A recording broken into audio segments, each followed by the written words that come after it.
All right, hello, going live. I don't know if y'all can hear me. Let me know if you guys can hear me, or if I need to switch to my other headphones. So back in this room. I guess the acoustics are better. I don't know. It probably echoes. So let me know if the echoing thing is bad.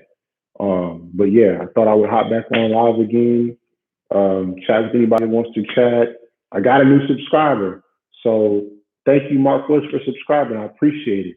Now I got 10 subscribers. 10. This is wild. This is better than I would have thought.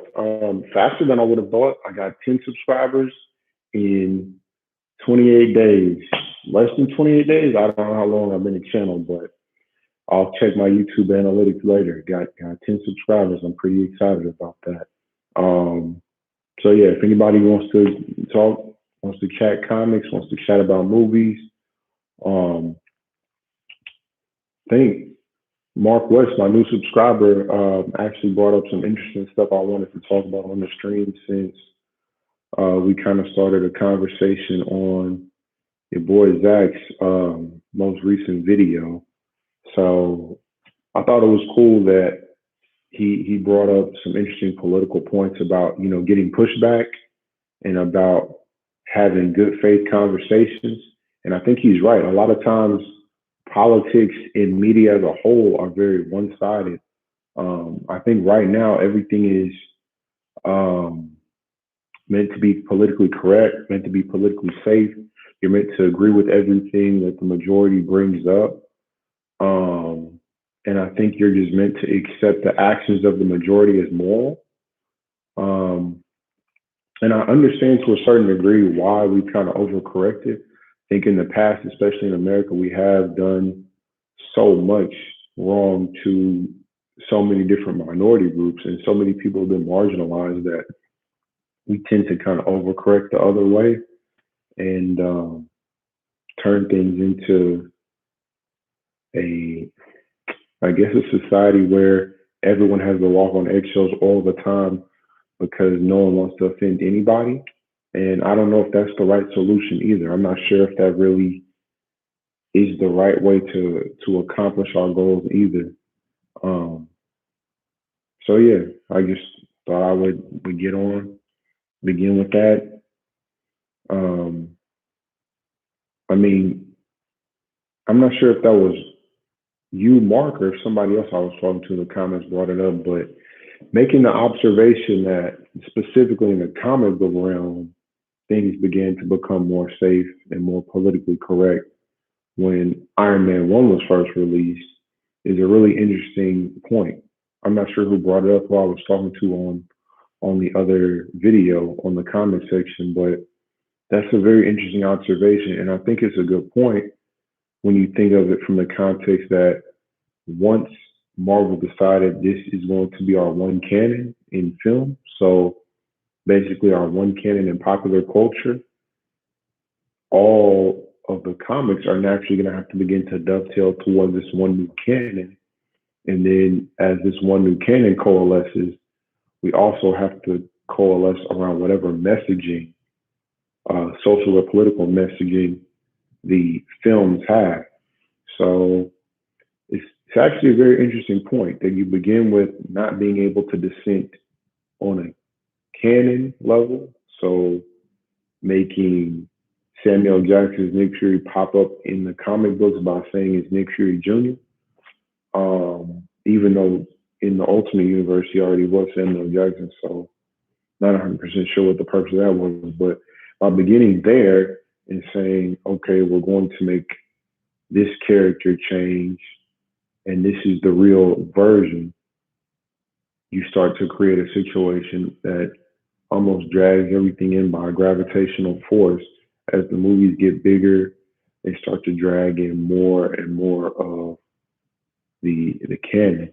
So and force the world, the comic books outside of the mainstream culture, popular culture, the comic books that existed before the mainstream culture all have to now cohere to a new standard that they were never held to in the past, and it's totally arbitrary based on whatever the film creators want. So that's actually a really interesting point. Um, I think even moving forward from there, maybe the turning point was Avengers Assembling, the comic book. I believe it was Mark Bagley and Kelly Sue Connick started Avengers Assemble.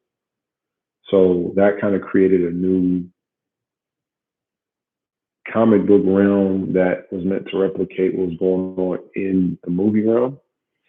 Um, because at one point the comics were doing like Avengers versus X-Men, even though that wasn't what the films were about on screen. I mean, I think when Avengers vs. X-Men came out, maybe Captain America, the first Avenger, was the new Marvel movie. Um, so there was none of the edict that the X-Men couldn't be mentioned or the other things that I guess started off as canon nitpicks and making sure the canon coalesced around the Marvel films. Then it became the actual messaging, the words, the characters, the agendas all also fell in line. So it began with the characterization of Iron Man. Then I guess it moved over to what characters were in the Avengers. Then it moved over to, okay, no more X-Men, no more Fantastic Four. Then after the X-Men and Fantastic Four left, okay, we're also going to start shifting our social messaging. We're going to start shifting how characters behave. Um, I wonder, when did all new X-Men start with Brian Michael Bendis? Because now I'm kind of curious how this timeline breaks down. This is actually an interesting comparison to try to track the changes in the comics along with the changes in the films. Because when Rick Remender was even writing Captain America, was that after Anthony Mackie had been cast and they turned him into the Captain America Falcon combo after that? Let me see. I have to actually, I'm not sure. Um, when did his Captain America one start though? When did it begin? Okay. Oh, they got a new omnibus coming out next week, or in 2 weeks. Interesting. Okay, Castaway and Dimension Z. Yeah, I remember. Okay, that's from 2014. All right, so yeah, he started writing Captain America around the time of Winter Soldier. So the Falcon Captain America did come out after Anthony Mackie was cast. So yeah, that was a hey, Orange Canard, what's going on? So yeah, that is actually an interesting point. I hadn't considered that. As the movies continued forward, the comic books became more and more censored over time, eventually culminating in the situation we have now, where there's complete political hegemony and no one is allowed to really ever disagree with the points being made by those in control, whoever those in control may be, or whoever's considered sacred by Marvel film. Um, I also think I even heard beyond the trailer saying that Kamala Khan won't be stretching in her live action Miss Marvel show. She'll have powers that align with Captain Marvel's. So I guess they're also taking away Inhumans as being canon. So I guess now that Marvel owns the traditional mutants, they don't have to try to make the Inhumans the mutants anymore. So that's kind of interesting. Curious about what that's going to mean going forward, but I gotta look up these all new X-Men from Bendis because that's also an interesting point as well. Okay, all new X-Men. That was in 2014 too. Okay. So Iceman became homosexual around that time. And when did Disney buy Fox?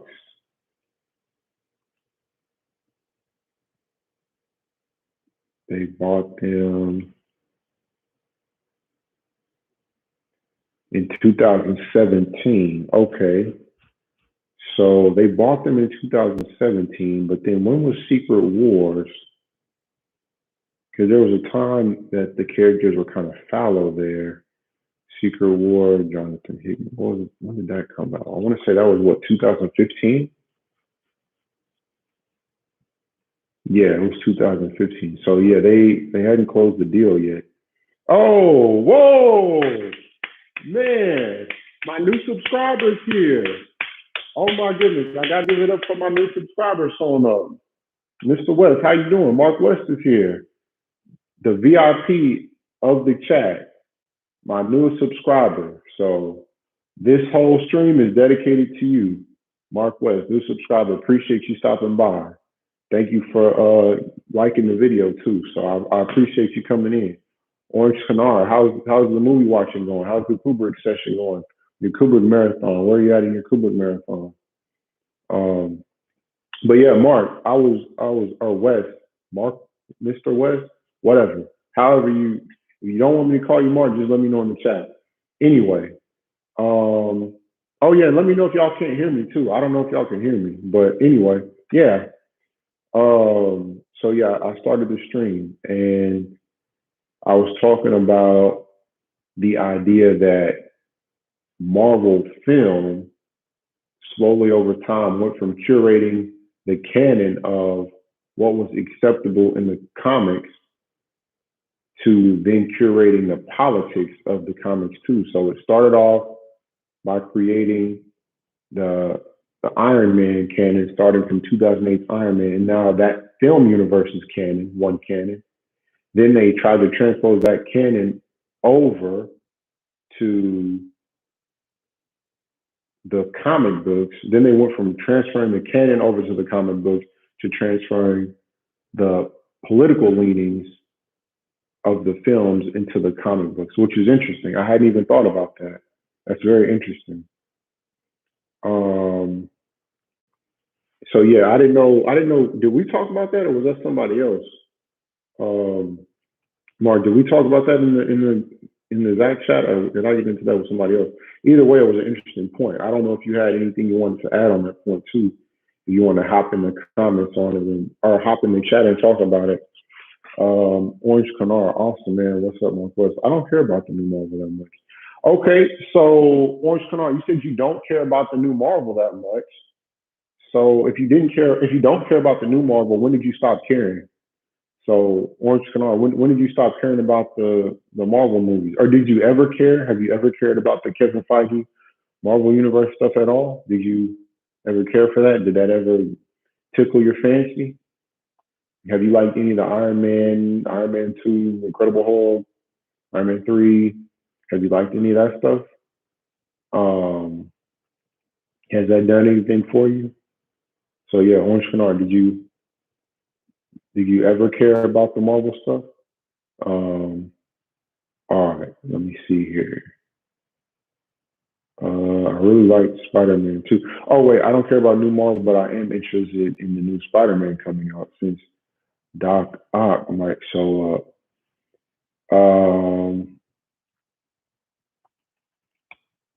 Okay. Yes, I understand. Alfred Molina is a great actor. I'm in the same boat as you. I'm pretty excited to see what's going to happen with Alfred Molina too. I hope he gets a lot of screen time though. I hope it's not just a cameo or kind of an in and out where he's there and then maybe they like pull him back through a portal and then he reappears at the end. I hope he gets to have a good amount of banter back and forth with Tom Holland, Benedict Cumberbatch, especially because they're both really strong actors. I'd like to see what happens overall. I think it'd be a lot of fun to really see how they shoot Alfred Molina too. Beyond the trailer made a good point about that in her video about just saying, hey, why does he look different now? And how is he going to be represented visually? Because John Watts' style is different than Sam Raimi's style of shooting too. Just the exposure, just the level of color, the saturation on the character, on his outfits, how bright he appears in the frame. All of that is different. Even his posture, though, he's also has a different swag, different look to him, different style of dress. So that's an interesting component I'd like to see play out too. Um, Plus, Spider-Man 2 is the best Spider-Man movie, so I feel like that's always good to get more characters from that pop back up. Personally, I'm more excited to see Willem Dafoe come back because Willem Dafoe is one of my favorite actors, and I really like the Green Goblin. I really enjoyed. I would love to see something along the lines of the fight between Green Goblin and Tobey Maguire's Spider-Man back in the very first Spider-Man at the end. That was a really great knockdown drag out fight. I felt like that was the most Spider-Man any of the Spider-Man movies have ever been, where Spider-Man's really is struggling. He's down to rights. I mean, anything could happen. He's completely at the mercy of the Green Goblin. But then on another level, there's the subtext of the father-son relationship that Peter Parker has with Norman Osborn. And I feel like, I mean, I could be wrong, but I think the relationship captured there is better than the father-son relationship they have in the comic books. I think it was much more clear and a much more compelling subtext, and the performances between Tobey Maguire and Willem Dafoe very paternal. So I thought it was a really great combination of actors and a really good script in that regard. Um, so yeah, but no, Orange Canal, I'm with you. I am excited to see Doc Ock and see how long he shows up, whether or not he'll show up for very long. I really like Spider-Man 2. Yep, me too. The film watching is kind of on pause right now. Next time I listen to Jojo Rabbit, some of my friends. Yeah, Jojo Rabbit was actually pretty good, but I don't know. I couldn't really get into it. It came up on HBO Max at one point. I started it, and then for some reason I never finished it. My attention kind of drifted off, but it was all right. It was different than what I was expecting. A little bit more brave than what I thought was going to come out. It's definitely not just politically correct. I think it does do a good job trying to draw some inappropriate, irreverent humor from the situation. Maybe not as irreverent as Inglourious Basterds, but definitely a good movie. Um, so yeah, check it out. It was well shot too, but I need to finish the rest. I need to finish it up. Mark West, I mentioned it. I don't know if Iron Man was that political, however. Just when they started appearing to the mainstream culture, I think it led to them adopting their politics. Yeah, you're right. I think you're right. Iron Man itself wasn't overtly political. I mean, it was political in as far as it didn't question our war in the Middle East at all. It didn't really question whether or not that was moral. That was a given. It was more about Tony Stark personally being involved in the war, whether or not he needed to contribute weapons. But it was political in that way, where it didn't really interrogate, whether or not we should be there, or drone strikes, or violence against civilians, or like none of that really. They touched on it as much as it was adjacent to Tony Stark kind of going into his own world, becoming his own man, and leaving the weapons and the arms behind. But it didn't really, it didn't try to become overtly political, liberal or conservative one way or the other beyond just the du jour politics of the time. Uh, yeah, but I think you're right. I think that because Marvel movies just reflect back the politics of the time, whatever is safe to do at the time is whatever Marvel's going to do. So whatever is safe for Marvel to do in film is going to be mirrored back in the comics. So the comic books are going to start to pivot and shift based on whatever the films want them to focus on. Like the Inhumans popped up in the comic books, Joe Mad was put on it. Like they put a lot of money behind it because I know Joe Mad was not cheap. It was not easy to pull Joe Mad in for those Inhuman comics. So they definitely put some muscle behind trying to make the Inhumans work because in film and in TV, they were trying to make the Inhumans and the mutants. But by the time that started getting off the ground, I mean, they had Jonathan Hickman kill off all the mutants and then get rid of the Fantastic Four. But then, a year or two later, a year and a half later, they had already got that solved and bought Fox. So they were able to start reintroducing those characters with damn Spot. So yeah, you definitely can see ebbs and flows in continuity and what characters are relevant based on the film, based on mandates outside of the control of just what they're doing in Marvel Comics editorial. Mark West, when they started being really blatant about it, was around when they tried briefly to make Brie Larson the main character before finding out that nobody liked her and kind of backed off. Okay, so do you think that they really backed off from that? So Mark, I guess I'll put that question to you. Did they really back off of making Brie Larson the lead? Were they planning on making her more of a main character, more of a central focus, and they had to step back from it? What do you think? What was that? Are they just trying to cram in more characters and get as much of the Marvel continuity up on the screen as quickly as possible? Um, What do you think was the most? Do you think it was just the fact that Brie Larson isn't very charismatic? I mean, I don't think it's really rude or confrontational to say Brie Larson is not super charismatic in general or in the Captain Marvel movie. I don't think that's really ruffling any feathers. I think it's safe to say she's the weakest Avenger cast wise. I think Paul Rudd was well cast. I mean, Don Cheadle, I think they could have done. I would have liked to see Terrence Howard stick around, but I think he probably would have made too much money and been way too expensive for them. So I guess at the time it made sense to get rid of him and switch him out. But still feel like Don Cheadle was miscast. Don Cheadle was miscast. Brie Larson was miscast. Who else was really? I don't think there really were too many other people miscast in the group. I mean, I thought it would have been cool to see Edward Norton keep going and pop up in the Avengers, but Mark Ruffalo's a great actor too. Um, who else was really miscast?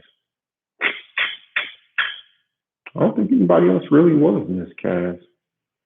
Um, mm, yeah, I don't know. I don't think any of the other Avengers were really. I thought Jeremy Renner did great as Hawkeye. Hemsworth is fun as Thor. Um, but yeah, how do you feel about Brie Larson's Captain Marvel? Do you think they backed off on purpose, or what was that about? Um, that was 2017, I think. Well, Captain Marvel came out with Avengers Endgame, so that was 2019 when that came out. Now, if you mean when they announced Brie Larson cast her and then ramped up the Captain Marvel production in the comics, yes, that was more like the 2017, 2018 time when they really put more muscle behind Captain Marvel in the comics and tried to make it pop off harder, more concerted, because there was, of course, the original with I want to say Kelly Sue DeConnick and Dexter Soy. I want to say they started off when it was like the Ed McGuinness covers and Jamie McKelvey had redesigned Captain Marvel's outfit. I want to say that was what 2000 and was that 12 or 13? Let me see. Captain Marvel.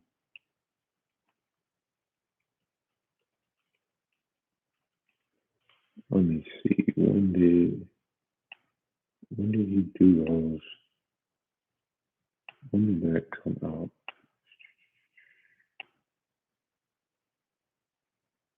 All right, so yeah, that was 2012ish, 2012, 2013, and then they really started to ramp it up after that. Okay, so yeah, then around 2017, I'm sure they relaunched it because they relaunched Captain Marvel once a year, once every 2 years. So yeah, 2017 does make sense, Mark. Um, seems like they don't give her as much attention now. I think she had a small role in Endgame and sort of faded into obscurity, like many of their woke characters do. Okay, yeah, I guess she did have a really small role in Endgame, but I feel like I don't know if they were trying to hide Brie Larson and make it not about her because people didn't really find her that interesting. They did it very subtly. They did it well because I always took it that they put Brie Larson away because she would just really beat Thanos up so quickly. There would be no real fun or drama to the fight. Captain America would have never got through his hammer. We wouldn't have got to see all the cool Mjolnir shield back and forth, fighty, bouncy off the shield, kiki stuff.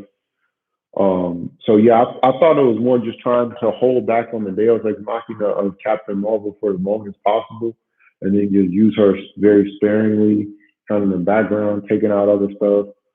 But yeah, they were trying to kind of mask it and just come up with a legitimate reason why they don't bring Brie Larson out because they think she's kind of boring. That's interesting. I hadn't really considered it from that angle, but it does make sense to me. It also explains why the new Captain Marvel movie is The Marvels and not Captain Marvel 2. But again, I feel like that was more because they're trying to rush. I don't know why they're trying to rush, but it does feel like Marvel's trying to rush to throw as much continuity up on the screen as possible. Um, and they've leapfrogged a lot of stuff that I thought they might bring up. Um, Even with Captain America's character, they kind of leapfrogged over the death of Captain America. They didn't really dwell on the Winter Soldier mystery too long. Um, they never even presented Steve Rogers with U.S. Agent, so they never really got to see each other bounce off of each other, react to each other's existence. Um, I don't know. What else? I mean, the Guardians of the Galaxy, they never got into Annihilus with the Guardians of the Galaxy and Annihilation. They kind of just leapfrogged over that, went to Infinity. Um, I don't know what they didn't really dwell on too many things. I mean, they didn't really touch on the Raft or the New Avengers at all. It seems like they're getting around the House of M now with the way WandaVision ended and where Scarlet Witch is at emotionally. So yeah, I think you're right to some degree. There is something there why she kind of got a small role, and I do agree that the characters do seem to kind of fade into the background if they don't stick. Like Inferno, like the Inhuman characters they brought up, none of them really stuck. They put a concerted effort into making Miss Marvel stay because they need her to stick as they kind of cross promote her in preparation for her Disney Plus series and then in preparation for her appearance in the movies in the Marvel. So yeah, you're definitely right there. There is something to that for sure. Um, let's see. For another example, how many people still remember Riri Williams, aka Ironheart, aka Black Female Iron Man? That character seemed to get straight into obscurity. Um, yeah, I think that's true too. I think Riri Williams. Well, I think Riri Williams came out. It was what her, Amadeus Cho, and maybe Silk. Let me see. When did Silk come out? Silk might have come out before them though. Silk.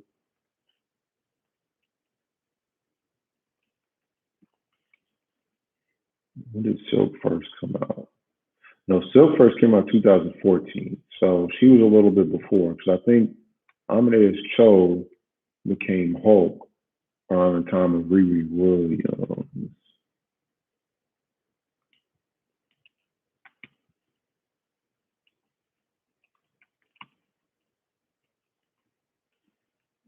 Totally Awesome Hulk started in 2015. Okay, so no. So yeah, Silk, Amadeus Cho, and then when did Riri Williams come out though? I don't remember when she first started. Let me see. I thought she was pretty recent though.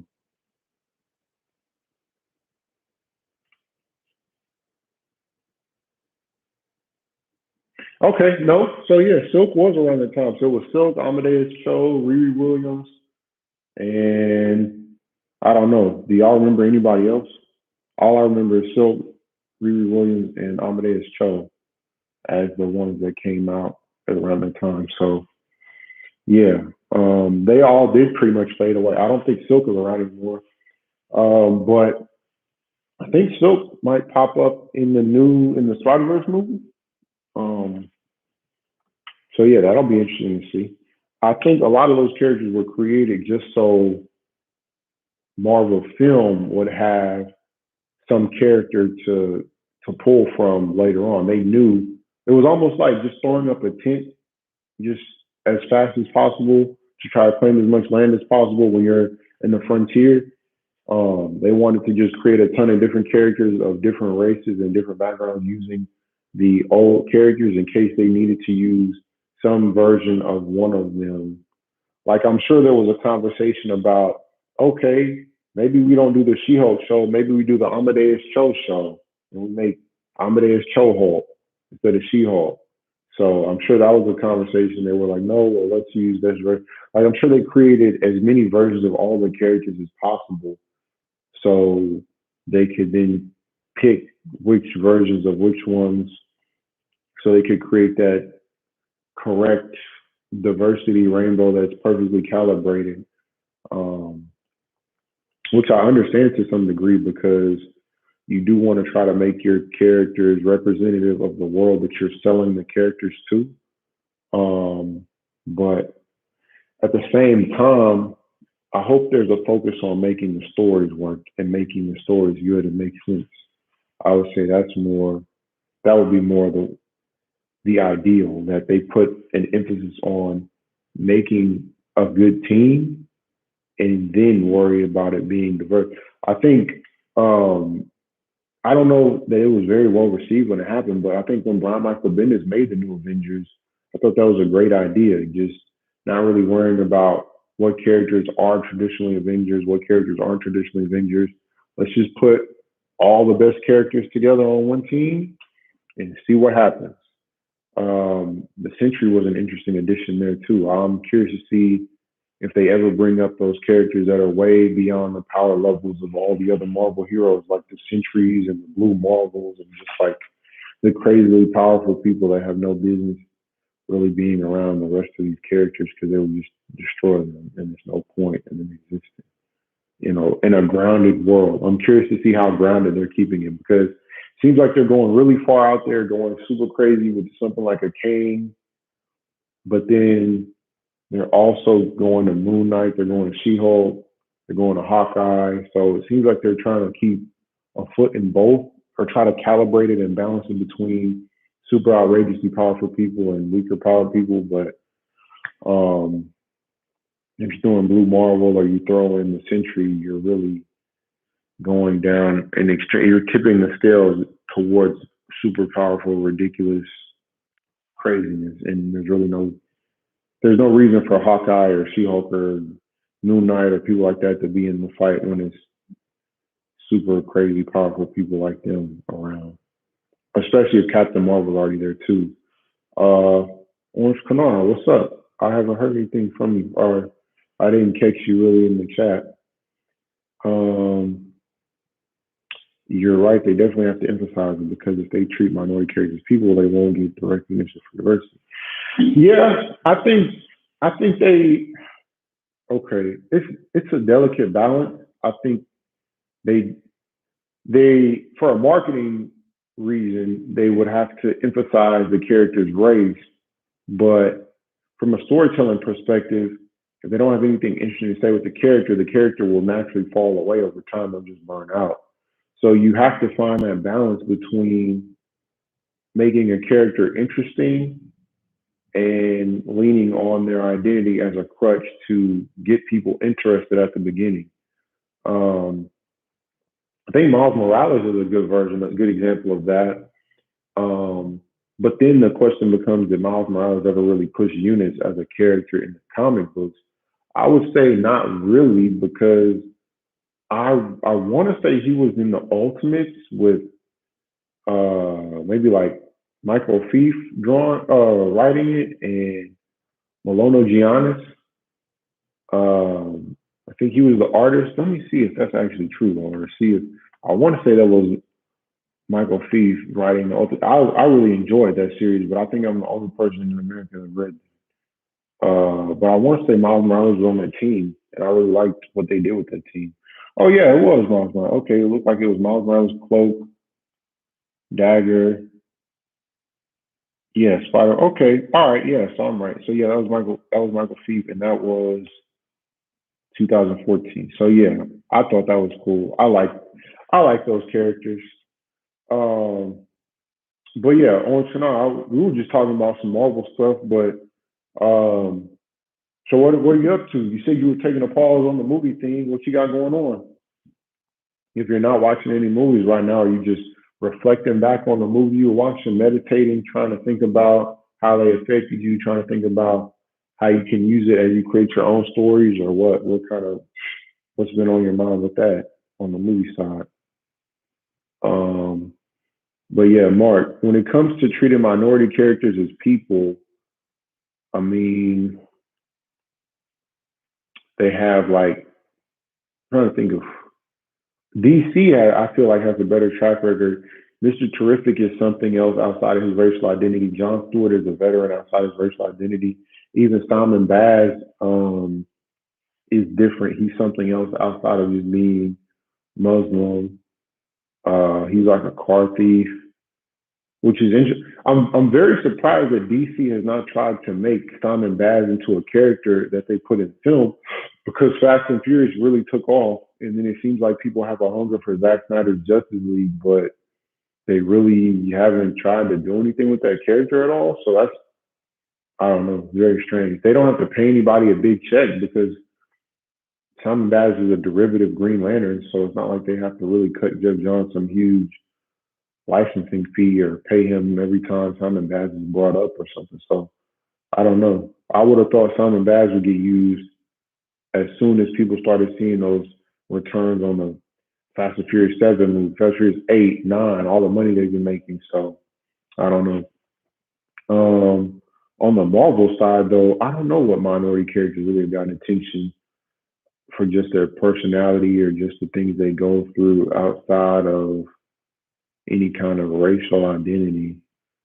I guess Spider-Man 2099 and Miguel O'Hare being, what is he, half Mexican, half Irish? I guess that he's really the only minority character that really is just a character and they're not concerned about his race at all. Well, that's not the selling point, but he's still very popular.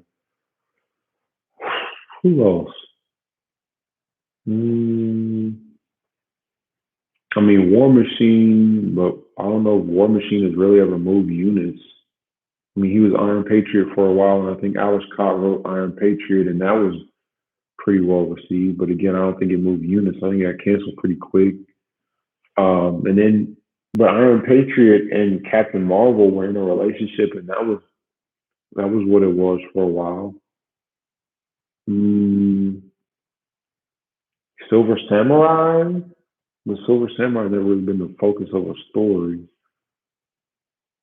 Mm, I mean, on the female side, Kitty Pryde and She Hulk have probably gotten the most development.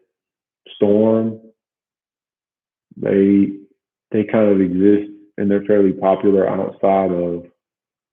their um, outside of their identities as women or as black.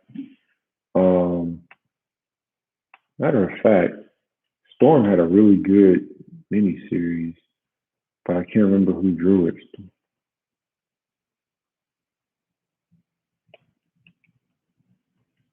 Who drew that? Because that was an amazing comic book.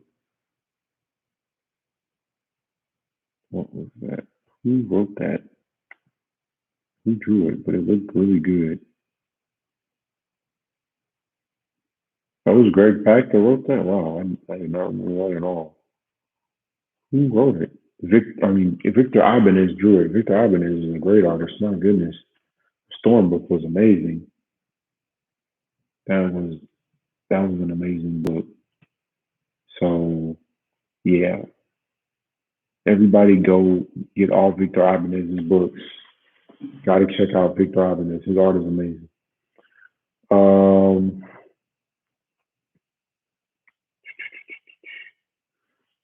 all right, let me see. I drifted off into just saying random stuff. All right, I think the question they need to ask is if the character would still be interesting if they were a straight white male, the Western idea of the most generic. Yeah, actually, that's a good point, and that's actually kind of like a corollary to the Bechdel test. I think you're right. Yeah, you might actually be onto something with that, Mark. I think that should be the new standard. Would your character be interesting if it was just another generic straight white male character? Would it last? Would he be able to be differentiated between all the other characters that exist in the Marvel universe and the DC universe beyond the race? Like, if it was just a generic white man character, would he still be as vibrant, be as interesting? Would people care? Would he get any marketing love if he was just a straight white man? That's actually a very good point, and I don't really even know if any new characters really meet that metric. Um, I don't really know if anybody has ever met a metric recently. Robbie Reyes, the new Ghost Rider. I would say Robbie Reyes. I feel like the new Ghost Rider is probably the most successful new Marvel character. I think the new Ghost Rider is interesting. He never really has to discuss being Mexican or discuss Mexican racial political issues. I think he's just a cool character, driving around in a Dodge Challenger. His struggle is more about him and his brother, and more about um, his his issues trying to balance life as Ghost Rider with taking care of his brother, with going to school and being a breadwinner, being uh, an orphan that has to take care of his brother alone and kind of grow up. So yeah, I think that's a good test, and I think Robbie Reyes would be the last character to really pass the test. I can't think of any other characters from Marvel that passed that test recently. It's not a problem if the race adds to the character, but it shouldn't be all there is to them. Plus, there also isn't really an equivalent for white characters for some odd reason. Mark, what do you mean when you say plus there also isn't an equivalent of for white characters for some odd reason? Equivalent of what?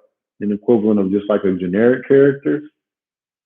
So when you said plus there also isn't really an equivalent for white characters for some odd reason. So what was that part mean? Equivalent of what for white character? If you mean just a generic white character that has no real reason for existing, I would say Happy Hogan. Um, if we were going to superheroes that are just white and exist for no reason, the Sentry. I don't think the Sentry has any reason to exist at all. He's just a randomly made up white man. He's not very interesting, pretty generic. Um, who else is pretty generic? Um, hmm.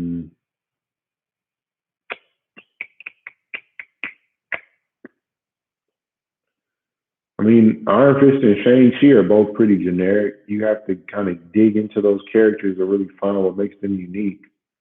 You have to really invest time developing them and fleshing them out. Uh,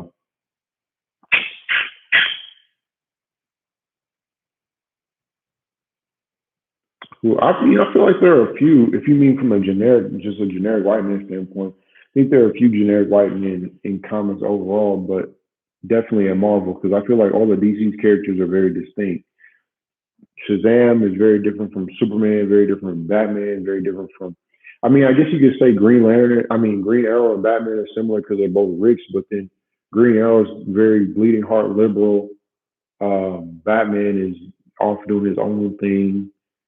Um, I mean, Wildcat is different.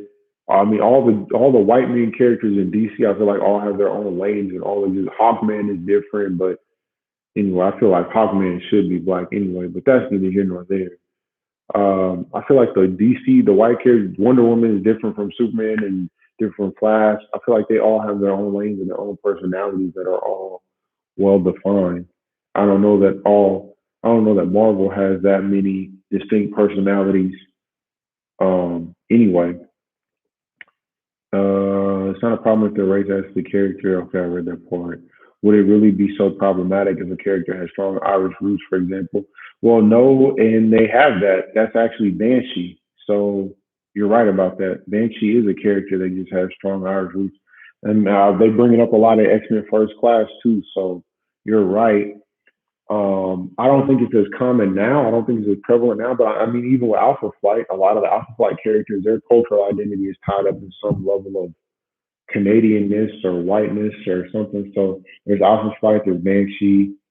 Um, there are some that do lean into being white, some kind of a specific ethnicity white. And I mean, along before we even got into all of the new diversity and stuff, there was Warpath. Warpath is Native American, and he dresses in they use his cultural identity to some degree as a part of the character. So there are some that got into their diversity, got into their character and their racial identity before this newest generation of characters. So there are some. Orange Canard, I'm working on Gary's mod. Oh, yeah, yeah, yeah. You were telling me about Gary's mod. Okay. Um, I'm working on Gary's mod, also trying to find the will to start the YouTube. Man, just start the YouTube channel. Just go. Just do it. Just go for it.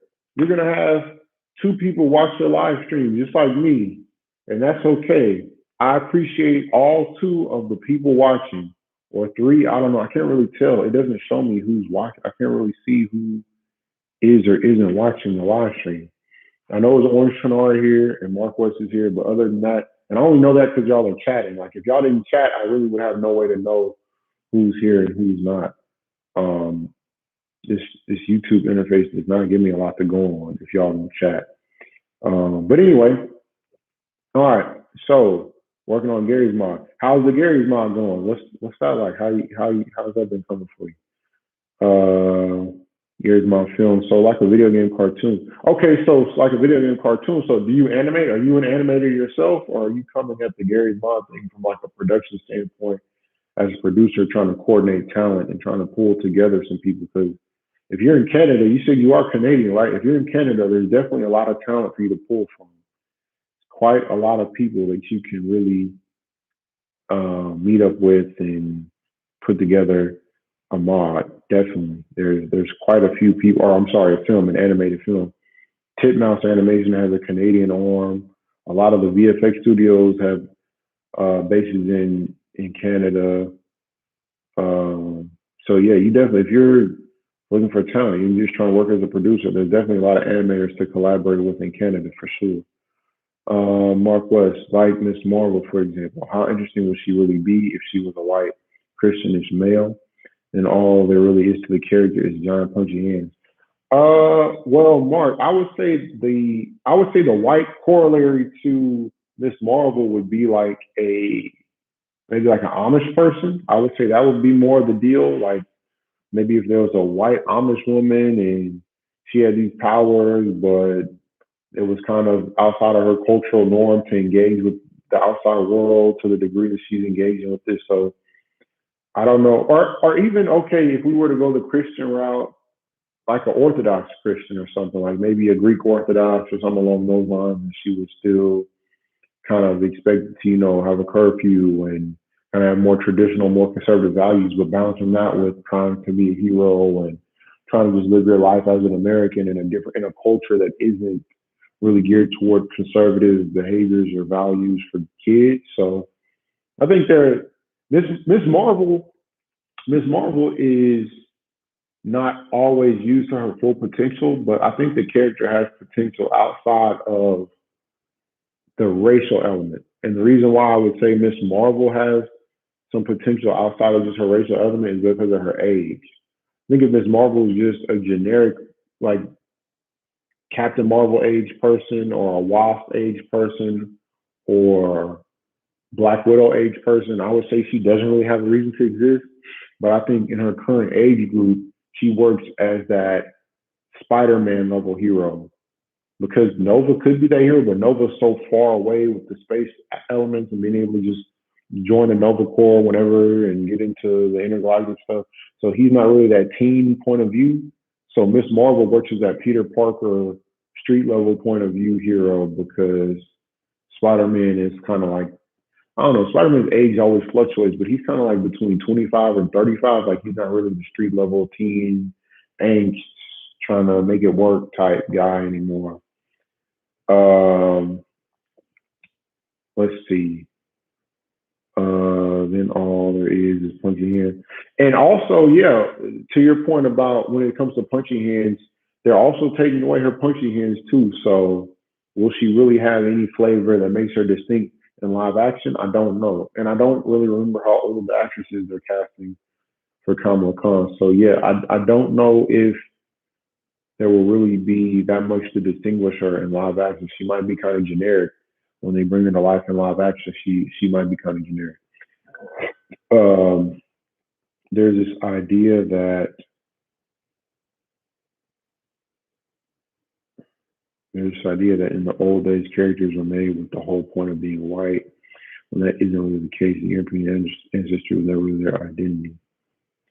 Okay, yeah, I think you're right. Being European was not really a part of the identity of any characters except for the ones I already mentioned. Um, maybe Morbius. I guess Morbius, the living vampire, his deal was kind of about his European heritage, but that was more like to draw a parallel to the Count Dracula and all of that and blah blah blah. So yeah, maybe Craven a little bit. For whatever reason, Spider-Man's villains are all from different Eastern European backgrounds. I don't know what that means or why they vilify different Eastern Europeans, but that's neither here nor there. That's just something I just thought of right now. I think also maybe Rhino too, and then Hammerhead is like Italian. So I don't know. I guess Spider-Man villains get a lot of European flavor into their characterization. I don't know why Spider-Man villains get so specific with their ethnic white ethnic background. Um, that isn't really the case. The European. Okay, yeah. But to your point, Mark, I think if anything, all of the Marvel characters were implied Jewish unless stated otherwise. I think all Marvel characters are assumed Jewish because all the Marvel creators were Jewish back. Well, all comic book characters were pretty much Jewish because the creators were Jewish. Like Superman is a Jewish metaphor. I mean, all superhero characters were created through some kind of a Jewish family operation at DC or at Marvel. I mean, Stan Lee, I believe, was the cousin of the publisher, so it was all in some way connected to Jewish heritage at the beginning when superheroes were first created. Um, when that isn't really the case, an Amish superhero does sound like it could have potential. There was not an Amish superhero, but Garth Ennis wrote a Amish villain for the Punisher, and that was a really good story. Was that maybe that was Jason Aaron? Hold on, let me see who wrote that story. Where it was, but yeah, the Mennonite. I want to say was a Garth Ennis creation, but it could have been Jason Aaron. Yeah, yeah, it was Jason Aaron. My bad. It was not Garth Ennis. It was Jason Aaron. So yeah, the Mennonite was Jason Aaron. But yeah, that was a villain though. So it was an Amish villain, and his identity tied into the story. He wasn't Amish for no reason. Him being Amish was a part of how he attacked Frank Castle because he only could use hammers or rocks, or he couldn't use weaponry against the Punisher, who was all about weapons. So it was an interesting contrast between. Um, it was an interesting contrast between Frank Castle and then this Amish guy he was fighting. So yeah, the Mennonite is probably my only example of an Amish character. There's probably more, but that's the only one that comes to mind with me right now. Maybe something very technology focused to play with that disconnect. Yeah, exactly. So yeah, that was the Mennonite deal that he couldn't use technology. So yes, you're right. And I also agree it would be cool to have an Amish superhero, even like an Amish Iron Man. Like what would an Amish Iron Man be like? That's kind of interesting. How would that play out? Or having to overcome that or figure out some way to navigate that, or an Amish superhero, but like War Machine or some kind of I don't know Obadiah Stane or something like their main villain. I don't know. Orange Canard, I'm not an animator, but that is possible with Gary's mod. I shoot in-game action NPCs and models. I make the settings of the scenes. With voice actors, a Gmod film can be very decent. Huh, that's interesting. So then how would you actually film it? Do you get to control the camera within the mod? In Gary's mod, do you control the camera separately from the gameplay?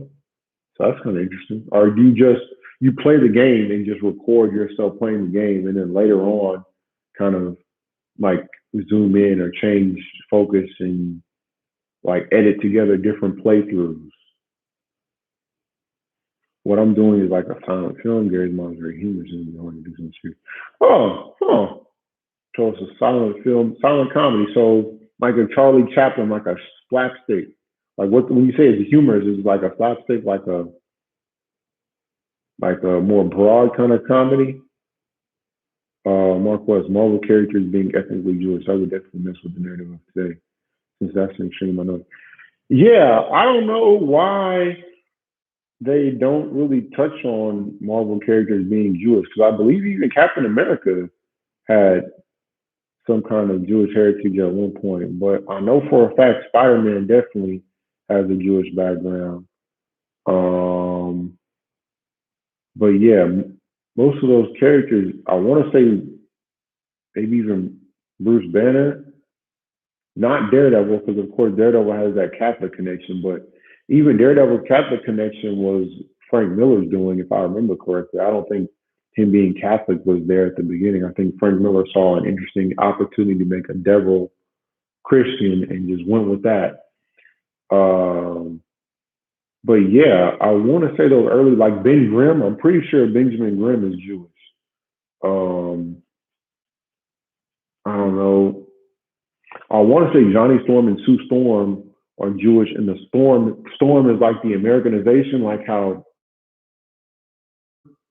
but he took the burr off, like he American or Jack Kirby, like Kirby is an Americanized version. His original, his last name is not Jack Kirby. So I feel like the Sue Storm and Johnny Storm, like that, like Storm is like Americanizing an ethnic name. But yeah, I mean, I'm cool with it being Jewish super. I think it'd be interesting to allow the characters to be Jewish, express their Jewish heritage, kind of lean into that and show the cultural difference between Jewish and Jewish characters and the other members of the team. Let me see. Once again, if that's the case, I definitely don't think it was ever the point. Yeah, yeah. No, Peter Parker doesn't necessarily celebrate Hanukkah. I think it's meant to be more inferred through his banter and his interactions with Aunt May. I think it's meant to be more like a Woody Allen type of Jewish, like how Woody Allen being Jewish informs the characters and informs their personalities and kind of puts them in a certain kind of a box, like a neurotic box, just like Daredevil being Catholic kind of puts him in that self flagellatory, is that a word? Self punishing, constantly down on himself. Like the Catholicism informs kind of his psychology. I think being Jewish and kind of a neurotic guy, nebbish guy, that kind of informs Peter Parker's mentality, his psychology as a character. I think that's more what Peter Parker's Jewishness is. I don't know that it's necessarily like celebrating Hanukkah. I mean, there could be a comic book where he celebrates Hanukkah. I'm not 100% on that, but I want to say Brian Bendis leaned into it a lot because I believe in Ultimate Spider-Man, Peter Parker has little Yiddish little moments where he'll use like little Yiddish terms throughout Ultimate Spider-Man. Um, the classic Venom scene with the church bell being what defeats the parasitic suit seems pure Christian mythology. Basically, it's an exorcism removing the dark influence via a church bell. Yeah, that's also a good point. I don't know. I don't know what the what the metaphor was 100% when it comes to Venom because yes, Venom has that, like you said, that component of an exorcism. There's also that component of like the space race and like technology at what cost, and we go to the moon, and but should we be there? Should we tamper with these forces beyond our control? Also, Venom being the extinction of, with great power comes great responsibility, and Venom or the symbiote gives Peter Parker more energy, more power, but he acts more irresponsible with it. So it's also kind of a metaphor for that too. Um, I don't know the religious element. I don't know, but Marvel, I would say Marvel heroes don't really get into the religious iconography the same way beyond Daredevil, the same way like Grant Morrison has always leaned into Superman kind of as this messiah obliquely, but it's still definitely a heavy metaphor. But he never just really just slams the point home the same way Zack Snyder does with Man of Steel. But Grant Morrison definitely touches on some religious stuff with Batman, with the idea of Damian Wayne and a virgin birth, or not necessarily virgin birth, but being created in this test tube and like almost like an antichrist. His name is Damien, like the Omen. So Grant Morrison definitely has some religious things he pulled out of Batman and Superman. And then I mean, there's other Who else kind of has a religious bent on the DC side? I mean, you could say there are some religious things going on, like brightest day, blackest night, no evil shall stay by sight. The kind of the Green Lantern thing with the Lord's Prayer. So there's a little bit more religious stuff going on with DC than Marvel anyway. Um, I think I think the Marvel characters might be more like ethnically Jewish than they are religiously Jewish, like a lot of people in New York are, or they might be Jewish by heritage, but they don't really have a lot of reverence for Jewish religious traditions. Um, it's basically an exorcism moving in the dark. I don't know if Jewish people have exorcism. That's a very good point. I'm gonna look that up. That's actually a good question. I don't know. I'm gonna look up Jewish exorcism. Exorcism.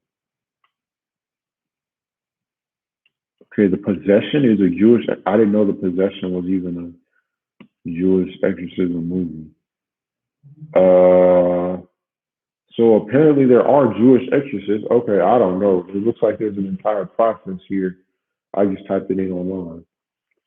I'm not entirely sure. Boo boo boo boo boo.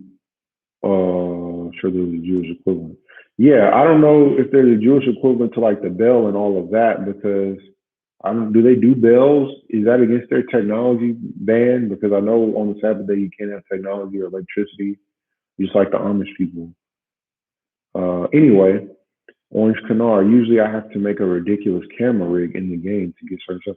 Yeah, I was curious. How would you even rig up a camera in the game like that? Would you? Is that something you do through programming? There's an anti-gravity gun in the game. Helps a lot with getting strange shots. Anti-gravity gun. This game sounds really interesting. I'm gonna have to look. I'm gonna type this in real quick and see what this game looks like. Gary's Mom.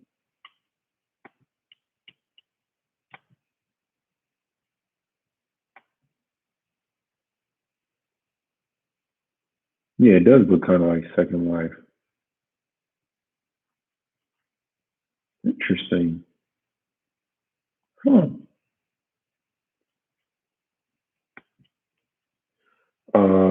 In the future, I'm sure that's how movies will be made in VR and shot with 4K. Yeah. Orange Canard. Did you watch the Neil Blomkamp interview with Joe Rogan? Have you or do you know what I'm talking about? Orange Canard. Have you heard of that? Joe Rogan or Neil Blomkamp? Joe Rogan has, of course, the biggest podcast in the world. Neil Blomkamp, of course, did Elysium, District 9, Chappie. So yeah, Neil Blomkamp came on the Joe Rogan podcast and talked about some movies. And his newest movie, Demonic, yes, it was filmed through the Unreal Engine. It was a game. It was a virtual set, and he filmed the movie in a pre-rendered world, in a world where he just moved the camera through a virtual set for his new movie Demonic. So yes, it's not even in the future; it's actually right now. So exactly, and he actually brought up VR. They talked about the Alien game, Alien Isolation, being ported over to VR recently, and then they discussed how people would kind of exist in that Alien movie, and you're kind of experiencing by playing Alien Isolation in VR. It's like you're experiencing the Alien movie once you put the goggles on. Pretty much exactly what you're describing. But yeah, he filmed in a virtual world, like what you just said, and they also discussed VR and playing a movie instead of watching a movie. So yeah, you're actually right on it. That's coming up right now. It's not even the future. The future is here, um, right this instant. Um, but yeah, Mark.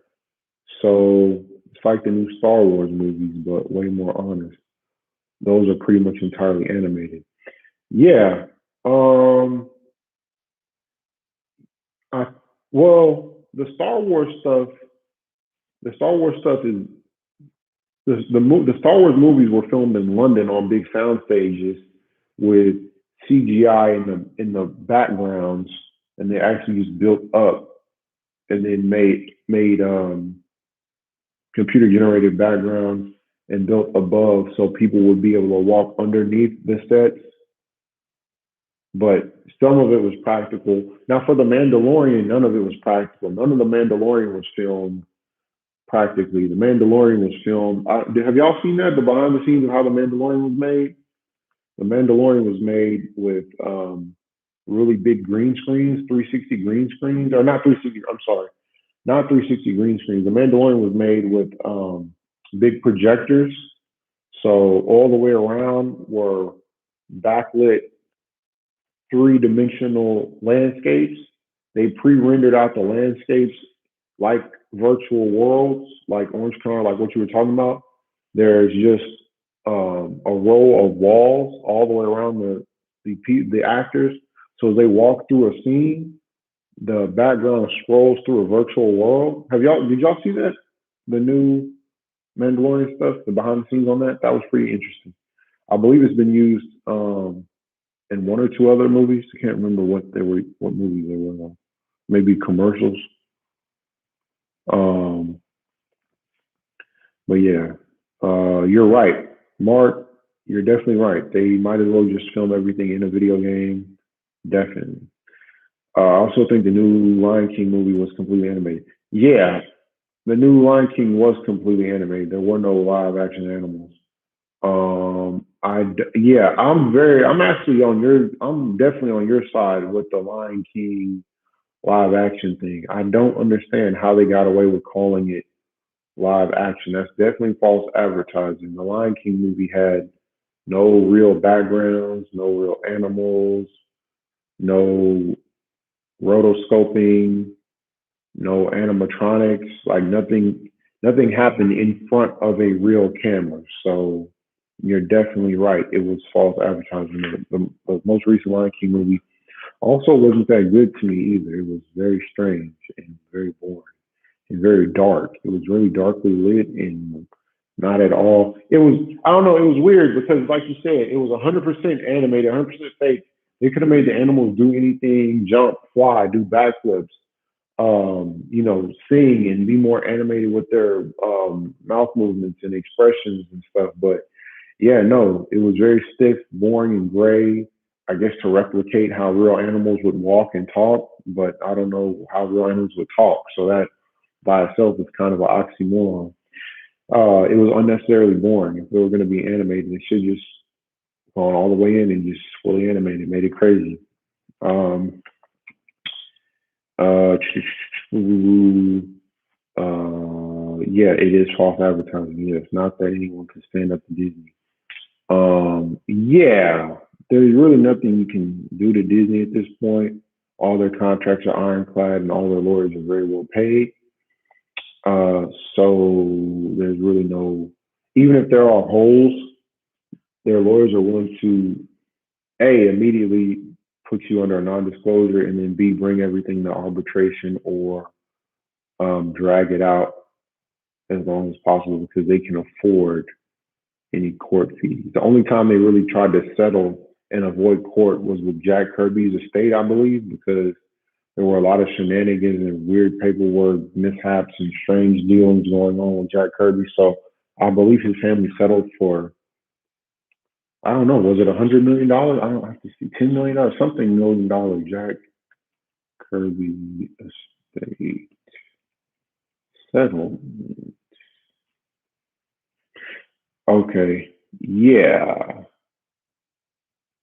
So a settlement either between 40 to $50 million or $100 million. So yeah, looks like Forbes said there was no clear indication of how much money Jack Kirby's estate made, but 50 to $100 million somewhere in there. So yeah, um, that's the only time I can ever think of where Disney lost. Other than that, I don't think Disney's ever taken an L in court, especially not with copyright. They've extended copyright to an insane degree through lobbying. Um, okay. So yeah, Orange Canary, you did see the Mandalorian behind the scenes stuff. Yeah, it is actually what you're describing too in a different way. Instead of going into VR, putting on goggles and filming that way, they actually let real actors act in front of projected backgrounds that are just projections of 3D game engine rendered environments. Um, yeah, that is kind of I mean, I guess it's extremely cost effective, so I can't really get mad at it. Um, all right. I don't know what else there is to talk about. I don't know what you guys want to talk about. Trying to think of what your boy Zack was talking about earlier on his video, or what that discussion was. If it was around the industry dying, or he brought up about social justice warriors just kind of lashing out because they can't get Substack deals. Um, I don't know if it's just the fact that they can't get the deals and the fact that people are leaving their realm of control. I think it's really, I think it's the fact that it's kind of a signal that their relevance is going away.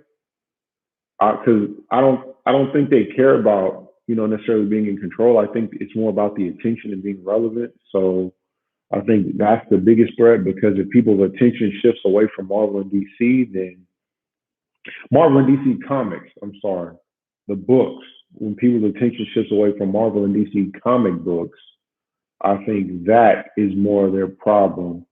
The attention leaving, not really the writers leaving. I don't think they really care if other writers leave or other writers make money. I think it's because they were made. Scott Snyder and James Tynion and all these people were making more money than them at Marvel and DC. So that was, I mean, I don't think them making more money is really the concern. I think it's more about people's attention leaving, because you already have manga taking away people's attention. You already have anime taking away people's attention.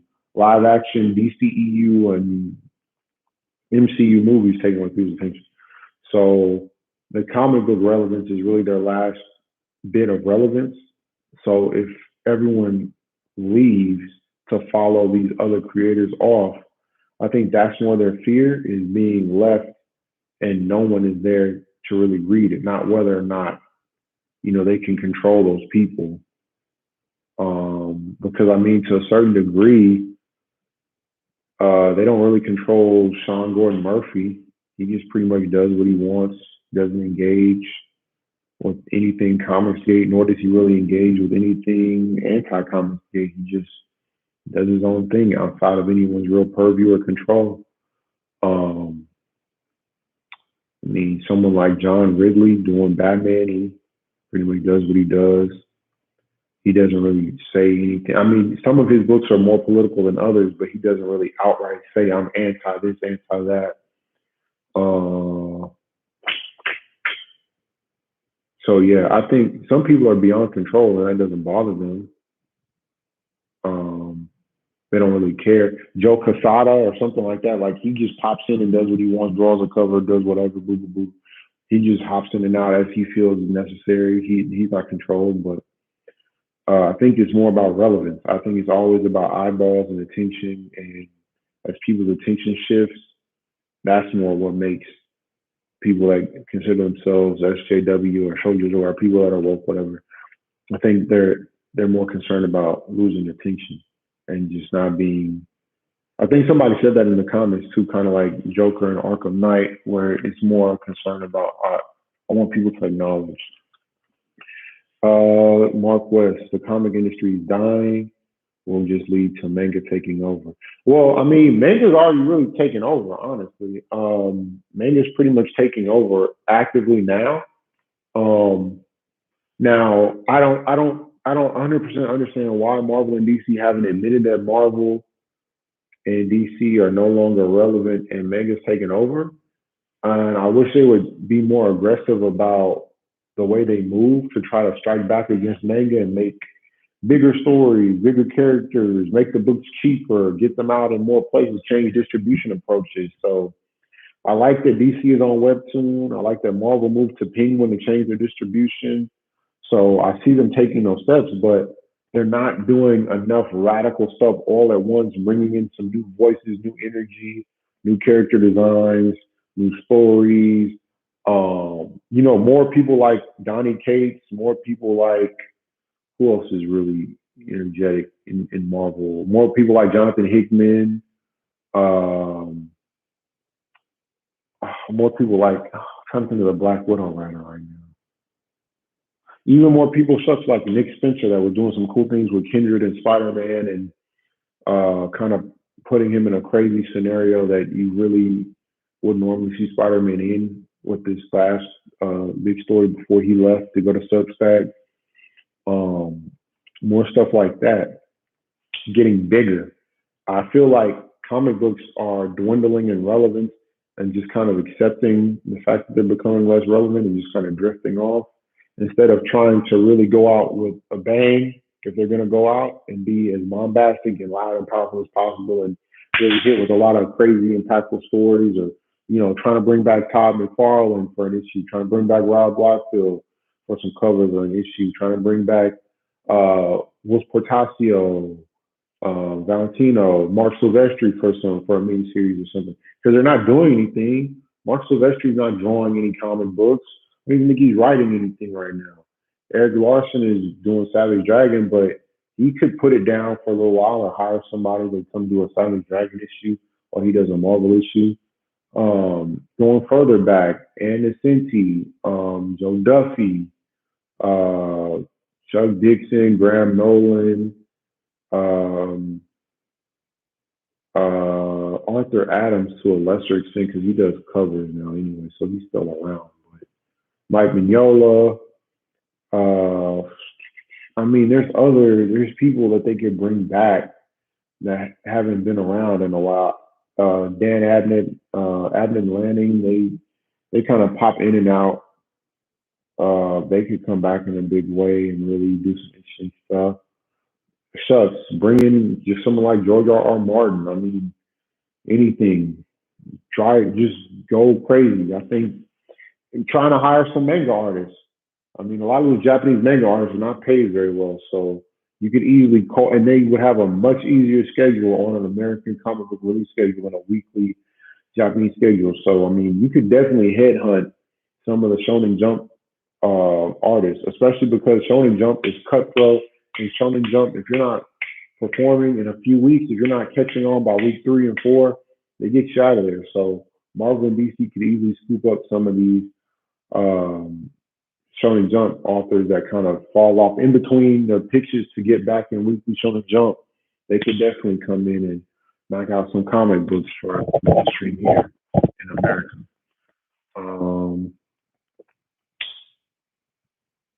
Let me see. A bit of a bruise to our national pride since it means we no longer have our own art form, but this is how it goes sometimes. We'll always have that we pioneered the art form. We'll always have that, there were people like Will Eisner, Jack Kirby that were really visionaries and really pushed the medium. Steranko that pushed the medium. We'll always have those visionaries that, Jeff Darrow, we'll always have those titans. Even now, James Herron and Tradd Moore. The innovators in comic books that are revered around the world are still coming from America. Just Tradd Moore and James Herron by themselves.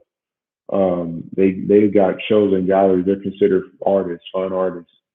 So we definitely still innovate in the comic book medium, but Marvel and DC don't acknowledge Tradd Moore and James Herron and don't do much to court them or put them into the forefront of the mainstream and the comic book industry and really give their art styles the attention they deserve based on their popularity and artistic relevance.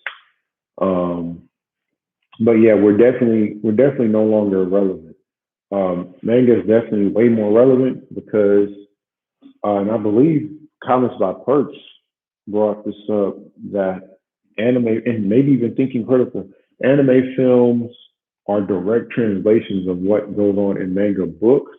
So people that watch anime and then get tired and antsy and want to see more of those characters can directly go over to the books without having to figure out, well, which one is which? Where do I begin? What characters? What continuity? So we also in America kind of shot ourselves in the foot with continuity and not just keeping stories going in one trajectory, like Boruto, where Naruto still exists, but he's a dad now, or like Bleach, where Ichigo is still around, but Ichigo's son is now the character in Bleach. So I think if American comics had just worked on making one linear storyline And then, if writers want to go back and tell more Bruce Wayne stories, they try to actually organize them and line them up in some way that makes it all more easy to understand and easy to digest for new readers. I think that would be a big step forward. But yeah, manga pretty much is just um, dominating. There's really no way. I believe Chainsaw Man was like the best-selling book in America. Best-selling books in America. Yeah. So let's see. The best-selling books: American Marxism, Atomic Habits, The Four Rings of the Guide. Okay. Dogman. So Dogman is the number 10 highest selling book of 2021. Yeah, Dogman, Dr. Seuss number 12. Um,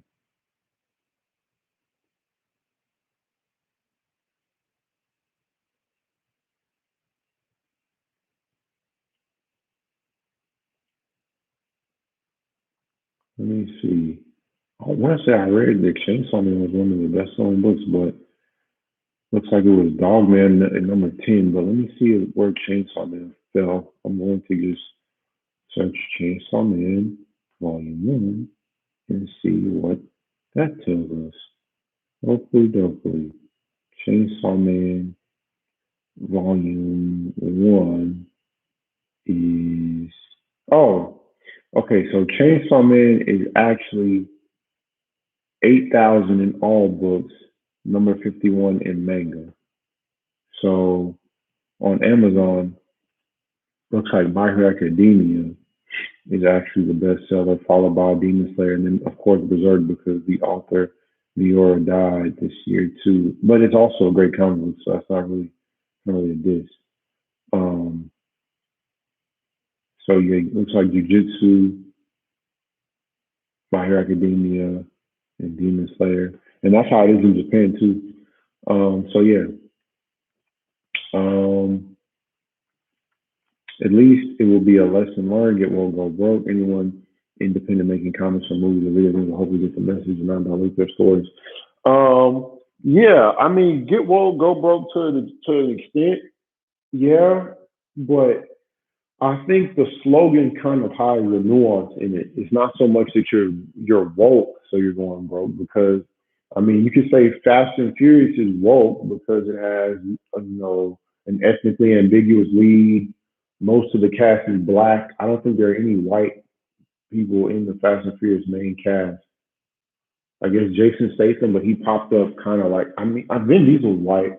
Pretty sure he's white. But yeah, I guess Jason Statham is the only white person. He popped up in like the seventh or eighth Fast and Furious movie, so it's not necessarily so much so get woke, go broke. Although that's kind of an easy to digest slogan, kind of a quick and easy way to get the point across. But I think it's more that you can't just be woke. It can't only be woke, surface level, political correct platitudes and race swapping characters, but not really investing in any kind of a development for those characters, or really trying to differentiate those characters from other iterations if they're doing like the race swapping. Um, because something I'm trying to think of a situation where they race swapped and it flopped. I mean, because X Men didn't really get woke; it was trash and it just flopped. The Dark Phoenix movie was bad, so it wasn't necessarily woke; it just flopped. But I'm trying to think of something else where um, they use woke. Okay, yeah, like they said, Terminator, the new Terminator would get woke, go broke. But I don't think the new Terminator's issue was getting woke and going broke. The new Terminator had horrible marketing because that movie, when I actually sat down and watched the new Terminator movie, it was not that bad. It was actually a pretty interesting story for what it was. It wasn't totally garbage. Um, the new Charlie's Angels movie, that was totally garbage. That was bad. That was woke and trash. It didn't even make it was. It literally made no sense. The new Charlie's Angels movie was bad. It was not any good at all. from a storytelling standpoint. Um, because originally Charlie's Angels was a pretty good, pretty dependable box office heavyweight, and then this newest Charlie's Angels, it wasn't so much that the woman empowerment was there; it's just that the story did not make any sense, and the action scenes were really bad. So Charlie's Angels could have been, a female empowerment movie, just like Wonder Woman is a female empowerment movie. But Charlie's Angels, the newest one, had terrible, horrible action scenes that were really, really, really, really bad. Like horrible, horrible, horrible movie. My goodness, man, shucks. Mm. Charles Angels was really, really bad. My goodness, it had terrible action scenes. Um, I'll worry when I start seeing woke stuff in Japanese media. Woke. Well, you will never see woke stuff in Japanese media because it doesn't mean the same thing. Japanese people have a different relationship with content than we have here. Um, so yeah, our concept of woke doesn't really translate to Japan. Number one being, well, okay, our concept of woke doesn't even really translate to the rest of the world because America is the only place where you have, 12% black people or 30% Mexican people. Like there's no other country where minorities are so prevalent and also the country is so big. Like our country is really big and non-homogenous. China is really big but homogenous. India is really big but homogenous. So there aren't any other countries like us where there's this fight to get representation in media for people that exist in the culture because there's no representation fight. Everybody in India is Indian, so Bollywood movies are all going to be the same. Everyone in China is Chinese, so all Chinese movies would be like there'd be no need to be woke because everyone's the same. Um, so yeah, you don't have to worry about really any movies from any other culture becoming woke because they have different relationships with media. Now, something like Australia, certain European countries like Germany, you might get movies get banned. Movies might just be banned because there's more strident censorship.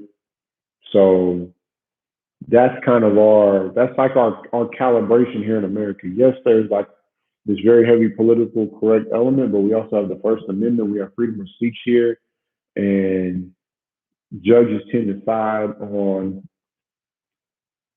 the side of less regulation of speech rather than more regulation of speech. Now, private companies might prohibit speech, but legally, there's really been no challenges to our free speech as Americans in any substantive way. Um, as long as some people who really care, hold on, I think I missed something. Oh, yeah, no, I did. As long as some people who really care can find fan dubs and fan language patches to see the original culture, translated faithfully, localization, and local Japanese media. Yeah, I mean, honestly, if anything, Japanese media is going in the exact opposite direction right now. If you look at what manga is doing, if you look at Chainsaw Man, if you look at Dandadan, Hell's Paradise, Jigakuraku, all of that stuff is very not politically correct on its surface and then very metaphorically dense, psychologically dense underneath it. So it's flippant and more trivial on the surface, but also more deep and more nuanced when you pick it apart and look at it and examine it more. Um, so yeah, I don't think Japanese culture will even, and even something like Demon Slayer. Demon Slayer is very normal. Like it's not really trying to subvert a trope, a brother trying to protect a sister, just like Full Metal Alchemist. Like the Japanese formula for entertainment is consistent in that regard. So I don't think they will become woke because they understand, just like a Toyota vehicle, a Honda vehicle, if it's not broke, they're not going to fix it. So they're leaving it. If it's working, if it's selling, Jujutsu Kaisen, same thing. I mean, I think that writer artist, Gige Akatami, I think people look at him sometimes and want him to have more female characters, but he even just said, "I'm not really against female characters, but I can't really draw them." So he really didn't get any pushback. Or when you look at the new Bleach stuff or Burn the Witch, Tite Kubo still draws women the way he draws women, because in Japan that sells, and that's really what's predominant there. And women don't really, I don't think women have the same relationship with entertainment where they see it as reflecting them or demeaning them. They kind of understand that that's like an idealized woman on screen that a man would want to see and pay for, just like they would get an idealized man on screen. So it's a different, other cultures have different relations with entertainment. I mean, even the conception of entertainment as somehow validating or invalidating you is not something people have in other cultures. um, you reflect your values into the story.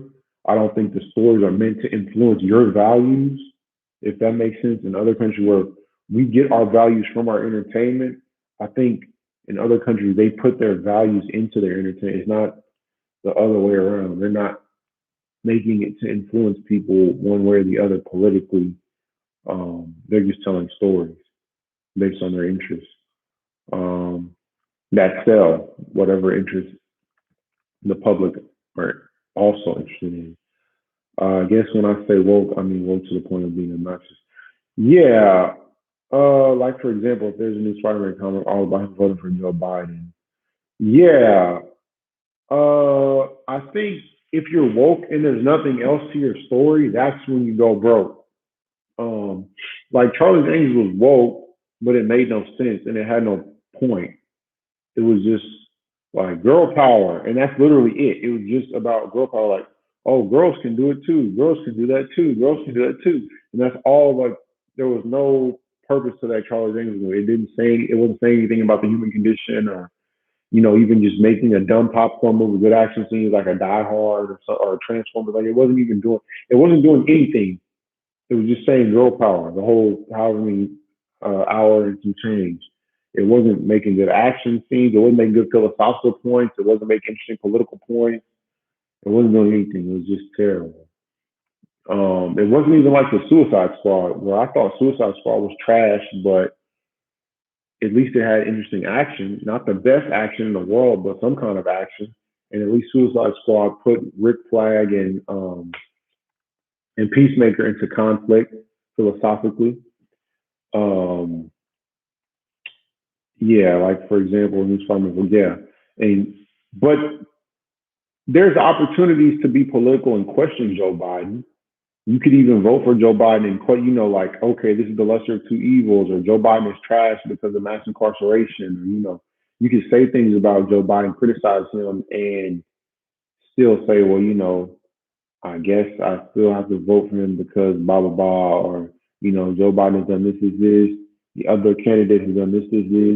I don't like either one. I'd rather vote for I don't know the Green Party, or I'd rather be a libertarian or whatever. But blah blah. Like there's ways to kind of criticize both sides of something and then move forward. Mark West, I was informed the other day that RoboCop is apparently a leftist movie. Yes, Paul Verhoeven only makes leftist movies. Paul Verhoeven is very leftist, but you're right. I never saw it that way, especially now in today's climate. Yes, you're right. But Paul Verhoeven, okay, I'm glad that you brought up RoboCop because this is a very important point. RoboCop is the exact way. If you're going to make a movie woke, or if you're going to make a movie leftist, you're supposed to do it the way Paul Verhoeven made RoboCop and made Starship Troopers. Both of those movies are leftist movies, but they're leftist in interesting ways. Just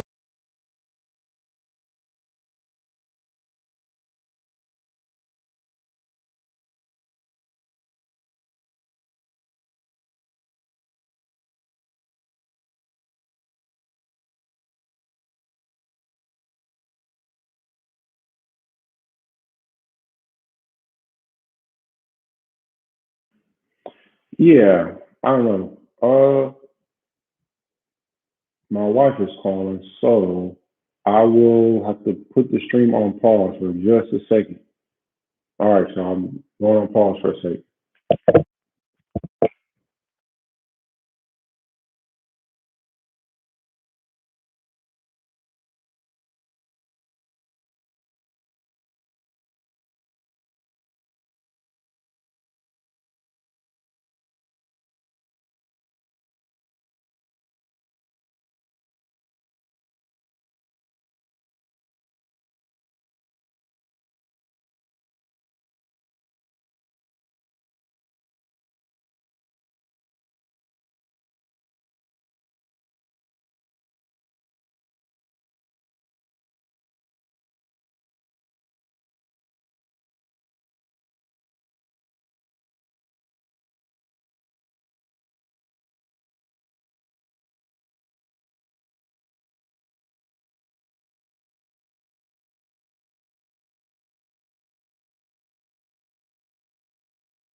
All right.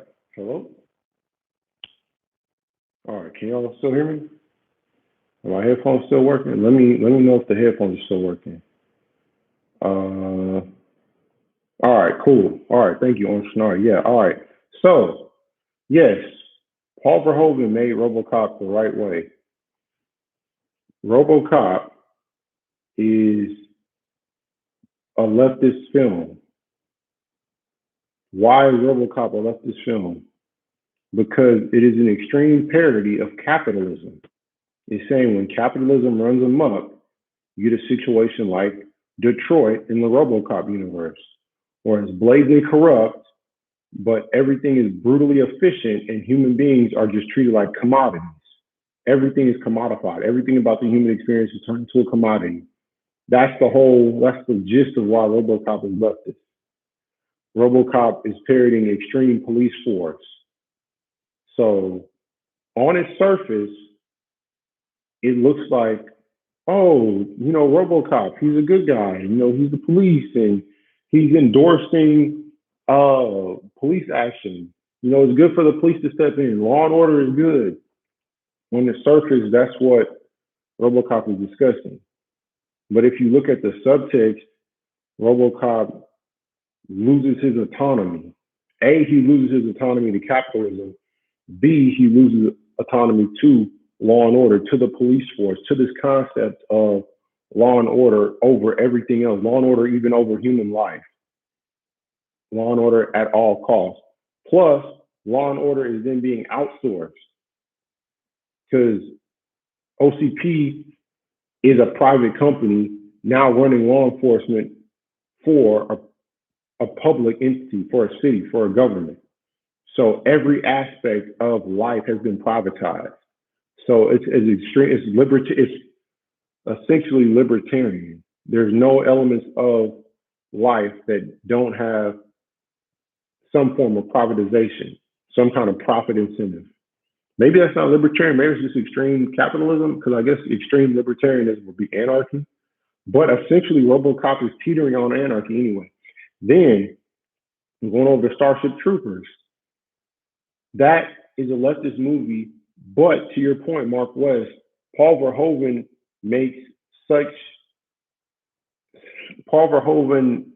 satirizes so well that people thought Starship Troopers was Nazi propaganda. People thought that Starship Troopers was trying to explain why fascism is good. People thought that Starship Troopers was only operating literally. Paul Verhoeven never operates on just a literal level in any of his films. Even his film L, that's about sexual assault, is not just what it's about on its surface. But yeah, Starship Troopers in particular was completely misunderstood and was banned in some places because it was viewed as being radically right and being ultra conservative. But when you look at Paul Verhoeven's decisions and you look at interviews with him at the time and after, he was creating a propaganda video like a Goebbels video on purpose. And a Goebbels video is meant to recruit. So he takes that idea of recruitment, of being super handsome, super young, vivacious, and then he puts it up against this super violent fascist world where people are just machines that do not question the military apparatus they're within. They kill what they're assigned to kill. The things they kill are dehumanized, and they suffer physically. People are dismembered. People become disfigured. People end up with these prosthetic body parts or end up traumatized, but all of it is delivered with this smile. All of it is delivered with joy, where we're gladly sacrificing ourselves to this military industrial complex machine. So yes, Paul Verhoeven is most definitely a leftist. I believe he's Dutch. So he's very liberal, about as liberal as you can get. But he understands that to make good satire, you don't have to come out and say, oh, this is bad, blah, blah, blah. All you do is take the other person's position to its logical conclusion and just play it out. And if you don't see anything wrong with it, that says more about you as an individual and less about the person creating it. If you watch Starship Troopers, you watch RoboCop, and you feel like, oh, okay, that was great. Nothing really wrong with that. Those characters did exactly what they were supposed to, and that world makes perfect sense. If nothing goes off in your head and makes you question it or think about why it's like that or why that's bad or why is Murphy being turned into his machine and his personality is removed. And also, RoboCop, from what Paul Verhoeven said in past interviews, is a metaphor for Jesus Christ, for dying, for being reborn. And there are some religious metaphors within RoboCop as well.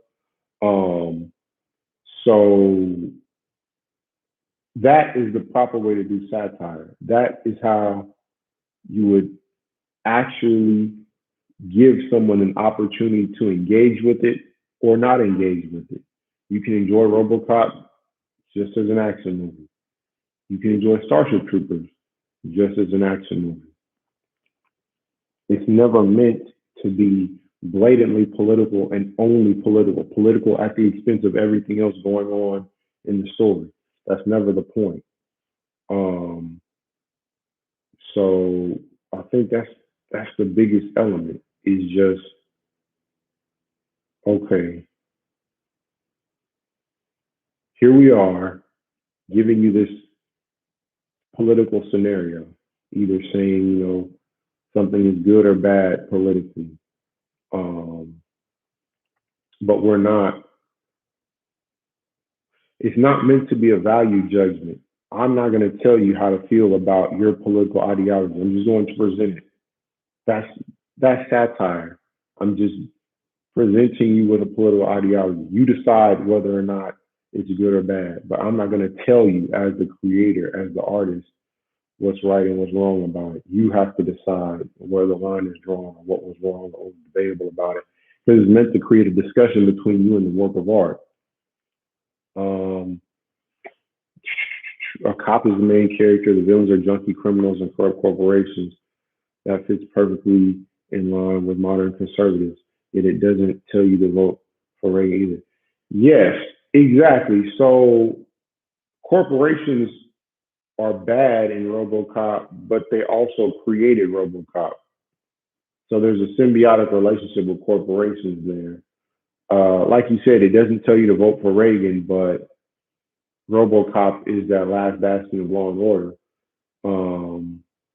But they don't decide for you what's appropriate and what's inappropriate to show you, or why being a conservative is bad, or why being liberal is good. Paul Verhoeven is not making value judgments in RoboCop. He's just showing you the story.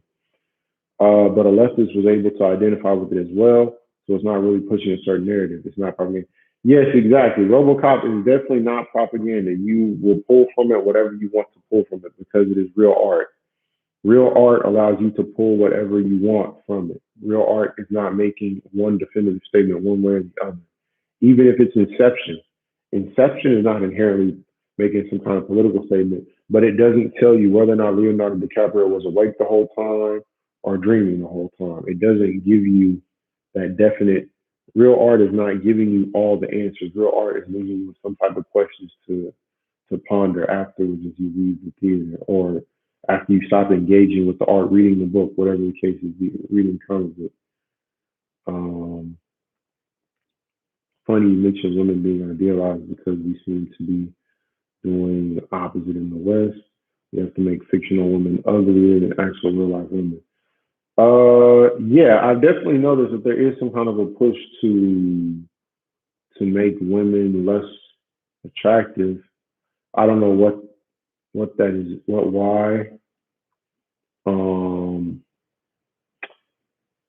I would have to assume that it has something to do with, again, that idea that what we put in front of people as entertainment is supposed to inform the populace, not the populace is in control of whatever the public narrative is, and we can take agency over it, and we can live independently from our entertainment. We can separate our entertainment from our real lives and understand this is fake, this is real, and have that dissociation.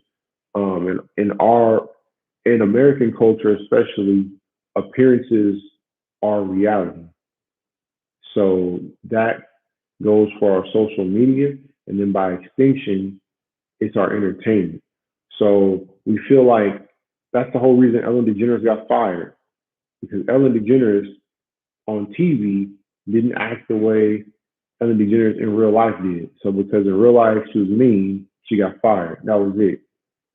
So in our world, in the American world, the persona is the person. What I present to you in public is how I have to be all the time, and I have to be consistent all the way around. Um, I want to say it was Eric July earlier today brought up in his live stream that a lot of people that find themselves on the radical left end up with mental health, with stress, needing to take a lot of breaks from the public sphere because they have to decompress and step away from their identity. Um, and I think it's true. I think if you try to maintain an identity, radically right or radically left identity, I think like even if you're, I don't know, like a Rush Limbaugh or Don Imus, um, who else? Glenn Beck, Tucker Carlson. Like anytime you're radically one way or the other, I feel like you have to take breaks because you have to drop the kayfabe for a while, then jump back into character. If you're, Rachel Maddow or Don Lemon or who's someone else liberal, the Cuomo brothers, like they're in character, so they're liberal until the cameras come off and they can be themselves. But if they're around other people at all, they still have to maintain components of their persona until they're completely away from anyone that could potentially report them to HR. That's why you end up with like the governor of New York issue where he was presenting a persona on camera, but then as soon as the cameras came off, he didn't code switch in the right places. He was only in character on camera. He needed to be in character on and off camera if he was around other people in the public. So he made that mistake of not creating a cleaner separation. Um, yeah, I don't know. I don't know why we feel like if women look a certain way on film, it devalues real women. I feel like we should give ourselves more credit as a society and understand that not all women are going to look like the women on screen, and that women on screen being beautiful doesn't mean a woman in the real world can't be beautiful, or a regular woman doesn't have merit, or in some way entertainment needs to reflect every component of the human experience or the human condition. Um, because, I mean, honestly, actors are not good people. I think for whatever reason in America, we feel like actors are moral arbiters or positive or should be emulated or should be revered. Actors really aren't anything special and don't really mean anything. They're just rich. Actors aren't inherently more or less worthy of attention.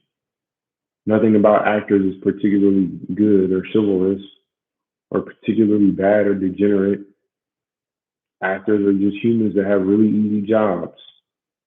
That's it. They just have really easy, laid back lifestyles with no stress.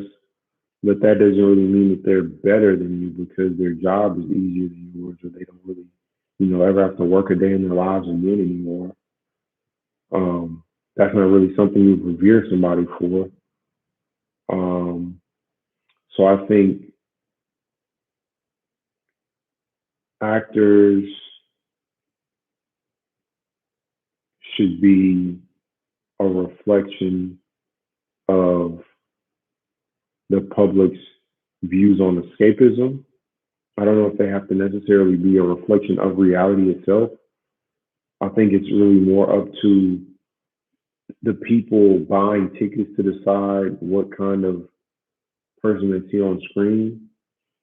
Because there was a time Julia Roberts was, king of the box office. Nobody said, "Oh, we need to just really get more Julia Roberts looking women out there," because Julia Roberts is not necessarily going anybody's hair back. but audiences responded to Julia Roberts. That's who they wanted to see. So studios put her and more actors that look like her up on the screen. So that's how that would work. You wouldn't have to say, all right, we're going to start putting more Pamela Anderson looking women up on screen. Things naturally tilted back the other way. Halle Berry popped up, Charlize Theron popped up, and then the beauty standard shifted in like the early 2000s. Um, I mean, there was a time Kate Upton was a big thing, but where's Kate Upton now? So the universe, the entertainment universe naturally calibrates itself towards a certain look at any given time because, Jennifer Lawrence and Emma Stone were all the rage for a while, and then things tipped away. Before we got into, women looking, I guess, anonymous, androgynous. I don't know. I can't think of the word, but um, the market definitely, especially when it comes to actors, pretty much self-corrects. People find who they want out of the people currently available and go for that person. Um, I mean, because there was a time Seth Rogen was all the rage. So it's not like men have to be in an idealized form. Dustin Hoffman was all the rage at one point. Kevin Costner. So these guys aren't, I don't know, George Clooney. George Clooney had his time. Brad Pitt has his time, but or Leonardo DiCaprio. But the idealized man isn't always in fashion either. So it goes in cycles. I think it's weird to try to artificially influence the cycles because they will naturally ebb and flow. I think it may also be a generational thing. Conservatives being anti-corporation probably wasn't the case in the 80s. A kind of response to low corporations. Yeah. So conservatives were definitely pro-corporations, but in some weird twist change of events, liberals are very pro-corporations. Our liberals want to reform corporate power structures for some reason. I don't know what, I don't know, I don't know when liberals decided that corporations were good and they switched, but you're definitely right, Mark. There was definitely a time where it was conservatives and corporations were over here, liberals and the anti-establishment and, punk rock and everything was over here. But then something happened where like conservatives became more anti-establishment and liberals became pro-corporations. I don't know. I can't really explain that at all. It's very weird. Liberals also used to be more about humor and politically incorrect humor and, just saying whatever's on your mind and, the just being, bad taste and pushing the envelope. And then it became more of a conservative thing to do to push the envelope. And then liberals became really stuffy and uptight. I don't know. I'm not really sure what, like, it became the most radical liberals are the most easily offended people now. And then conservatives are just super crass and, gross and always talking about, the lowest common denominator humor. So I don't know. I'm not sure why that flip flop happened.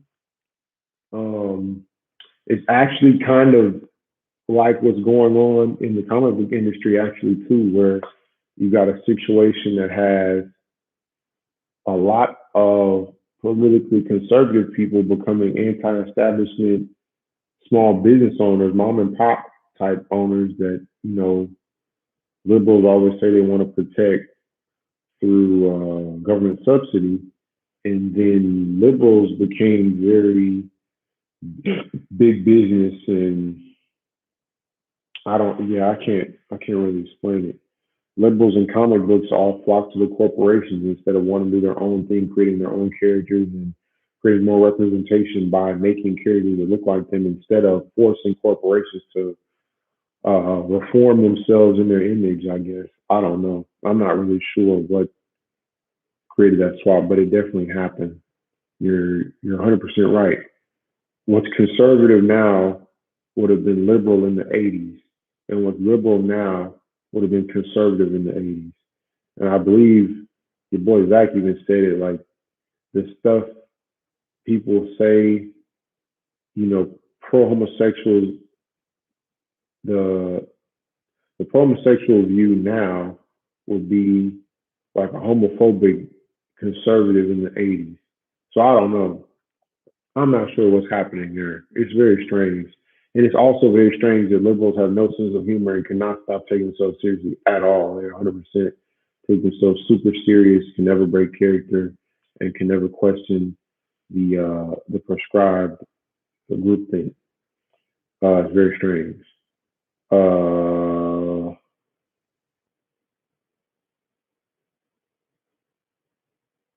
so also why I, as someone who you can probably tell is pretty right leaning, can still heavily identify with that movie. Plus, I just love 80s stuff and 80s culture, old school American culture. Uh, well, I didn't necessarily know you are very right leaning. I figured you just, didn't really get down with. I'm not the most rightist leaning person, nor am I the most left leaning person, but I just don't really get down with the idea that everyone has to do the same thing. Everyone has to have the same ideas. Everyone has to enjoy the same things. If you don't like this, you're racist, or if you don't like this, you're sexist, whatever, blah, blah, blah. And not really trying to create interesting stories with any kind of depth or nuance. It's like either or. Either this is representative of minorities, or it's interesting in nuance. I don't know why it can be interesting in nuance and representative of minorities. It can be both. So yeah, I didn't necessarily assume you were right leaning. That's fine. Um, what is right? What does right leaning mean? I really don't even know what that means anymore. What would you say is the right thing, or what's the right position? Uh, what like what's right? Like economically, what would be right now, or what's socially? What is the conservative? Because I really don't understand politics right now. Truth be told, I feel like there's no nuance to anyone's political leanings, and it's all very surface level. So I really don't even know what what people's political ideologies are or what they mean. I feel like they're just in opposition. People just want to be the opposite of whatever the other people do. So that's their political definition is the opposite of the other side. I don't think anyone really has defined political beliefs anymore in the popular culture and mass consciousness. Um, yeah, what's going on? How's the movie? You still animating, or how's the movie going? You working on some shots now, or what you got going on? I see you responded whenever I was asking if y'all could hear me. Um, Smart. Ellen DeGeneres was never entertaining to me. I know I'm the exact opposite of the target audience, but I never understood. Yeah, Ellen DeGeneres. Yeah, I don't know why she got canceled because it was always meant to be lowest common denominator, just daytime TV nonsense. Ellen DeGeneres was never supposed to be, Shakespeare or, the Coen brothers or some kind of analysis of the human condition or, really break down boundaries and change the world or, do anything groundbreaking. The Ellen DeGeneres show is just, trash daytime TV. It's not anything one way or the other. It doesn't mean anything. So yeah, I don't know what that's about or why. I don't know. I don't know. I don't understand it. I don't understand the Ellen DeGeneres appeal. I don't understand the Oprah appeal. I don't understand the Dr. Phil appeal. I don't really understand the daytime TV talk show appeal stuff. I don't know what that is. Leonardo DiCaprio always looked like a 14-year-old boy to me. I find it weird, something attractive. Yeah, he definitely looked like a kid up until maybe like The Wolf of Wall Street or The Revenant, somewhere around in there in the last like 8, 7 years, definitely. Definitely throughout all the '90s and like The Aviator and stuff, he definitely still looked like a kid. So yeah, I can kind of see that why it'd be strange, but I mean, some women like the baby face look, so might be that just like baby face. Um, his features are very symmetrical. I mean, that's a big part of it right there. Just a classically handsome man. Um, cherubic, very like youthful. Women definitely prize youth and youthful appearing people. or at least culturally they did at that time, or up until yeah, like this the Wall Street time. I don't think Leonardo DiCaprio really is trying to be a fixer anymore. I don't think people want him to be anymore either. Um,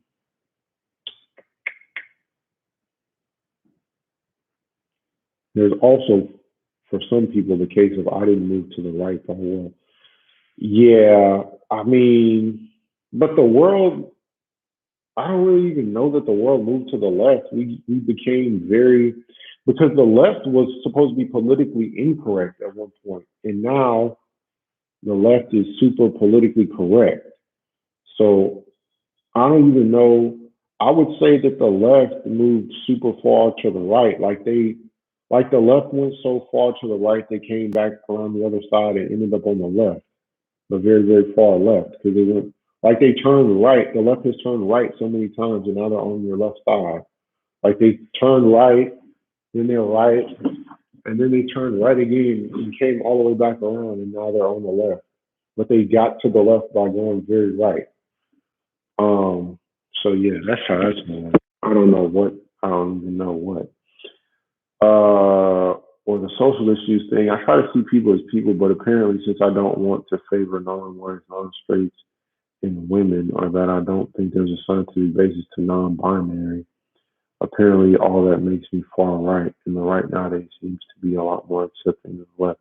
Yeah, exactly. Yeah, the right is more accepting than the left of ideas that don't just align with the right. I don't know why. It's definitely weird that the left is quick to label people or put them in boxes or try to categorize them and subjugate them or ostracize them or remove them from the group or whatever. I don't know. I'm not really sure why the country became super conservative by being very, very liberal and then also never really interrogated itself or I don't know, investigates any of these things at all. Yeah, I don't 100% get why we're not allowed to have a dialogue over um, problems or misunderstandings or political thoughts. You just have to have whatever the approved thought is, and that's all that's allowed. It's very weird. I don't know. It's very strange. Um, I don't think there's scientific base. As far as scientific base to being non-binary or being anti-trans or whatever, um, I feel like people should be allowed to learn and be allowed to grow, be allowed to ask questions, be allowed to feel how they feel privately while still respecting other people's safety and autonomy. Um, so yeah, I really don't. I don't understand why people aren't allowed to be educated or ask questions about different sexual orientations or different gender expressions or whatever. I feel like you just have to accept whatever the public perception is and you can't question it. But I feel like that makes people more resentful when they can't question it. It makes them more agitated. I don't know. It doesn't seem like it really doesn't make any sense. It doesn't seem like there's any kind of attempt at honest reconciliation between the two poles. Everybody's just polarized and there's no attempts to meet in the middle and learn and grow. Blah, blah, blah, blah, blah. And the right nowadays seems to be more accepting, so it doesn't even seem worth it to try to be on this side. Yeah, I agree. Yeah, the left is not doing itself any favors for being so weird. I don't know, just being very out of character and very anti-human, very aggressively either you're with me or against me, which I understand to a degree because it's overcorrecting, coming from a place of always being subjugated. Now, when the tables turn, you want to bully the other side like you were bullied. But all that does is make the other side angrier. So somebody out of the two extremes is going to have to create that olive branch and reach out to the other side. But neither side wants to create the olive branch and reach out. That's why I really appreciate your boy Zack's video. Uh, maybe not devil's advocate. I can't remember. I want to say it was a few days ago where he just tried to look at the left perspective without trying to be sarcastic or be funny and just legitimately see where people are coming from and why they might want to write the characters the way they write the characters. So I appreciated that. I thought that was really cool. I don't know if people will acknowledge that or give him credit for that, but I definitely give him a lot of credit for making a video discussing the other side without trying to be sarcastic or put down people that have different views. That was really cool. Um, and more than the opposition probably do for him. Which again, not really opposition, just people that have ideological, pretty minor ideological differences. I'm working on freeing some space. I have a bunch of junk clarified movie and whatnot. Movie. They're gonna do pre-recorded videos ever of just streams. Uh, I want to do iMovie videos, but for whatever reason, I can't download the newest iMovie on my computer. So I have to do streams only. Maybe I can try to do an iMovie video off my phone though. I could try that. I'll see what happens with that. I guess I might just do that from now on and do an iMovie pre-recorded video thing and go from there. I don't know. Uh, what would you like to see? Or Shinar, Mark West, what would y'all like to see as far as videos? What kind of stuff would y'all like for me to talk about in a video?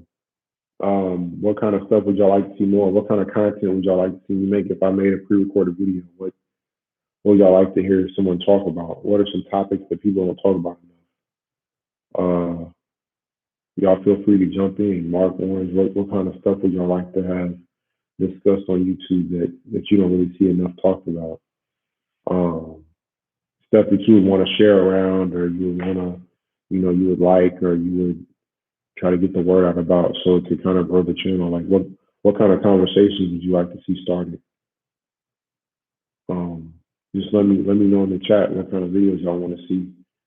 I could try to pre-record some stuff and post it up and kind of go from there on whatever topic. Uh, got the store comic. I'm gonna probably do a pre-recorded video about this store comic book because that's my favorite artist, Aaron Cooter, on it. So probably talk about that and probably get into that a little bit. But yeah, what do y'all want to see? What kind of videos? What's what's interesting to y'all? What do y'all want to talk about? Is it just a political liberal conservative thing? Is it comic books? Is it film? Animation? I'm a big animation fan too, and I don't know if there's a lot of people getting into the details of animation and animated film directors, what's going on with anime. For Never News kind of gets into it. For Never World, whatever that guy's name is, he gets into it a little bit. Um, trying to think of what else that can even be videos about. I mean, what do y'all want to talk about? I'm pretty open. I mean, if anybody else wants to comment or chat, feel free to hop in on there too. Um, but getting back to your point about the left and right, I I hope that the left can eventually kind of see that it's starting to become a parody or a caricature of itself. And when it comes to comic books, that every character can't be gay, every writer can't be a lesbian, but it seems like the vast majority, like a disproportionate amount of characters have become homosexual, and a disproportionate amount of writers are lesbian women. Well, I mean, could there be lesbian men? I guess there could be lesbian men. Anyway, that's not the point. The point is, yes, I think that there's definitely an imbalance between a desire to be politically correct and a desire to tell good stories. That's going on in film a little bit and in television a little bit, but I feel like the biggest issue is in comic books where there's so much stratification between what goes on in manga and what goes on in American comic books that there's a very blatant difference in quality and difference in focus. Where American comic books are very blatantly about just political agendas at all costs. And then on the other side is manga, where it's about literally entertaining your audience. I think that's the part of manga that I would like to see adapted and brought over to America.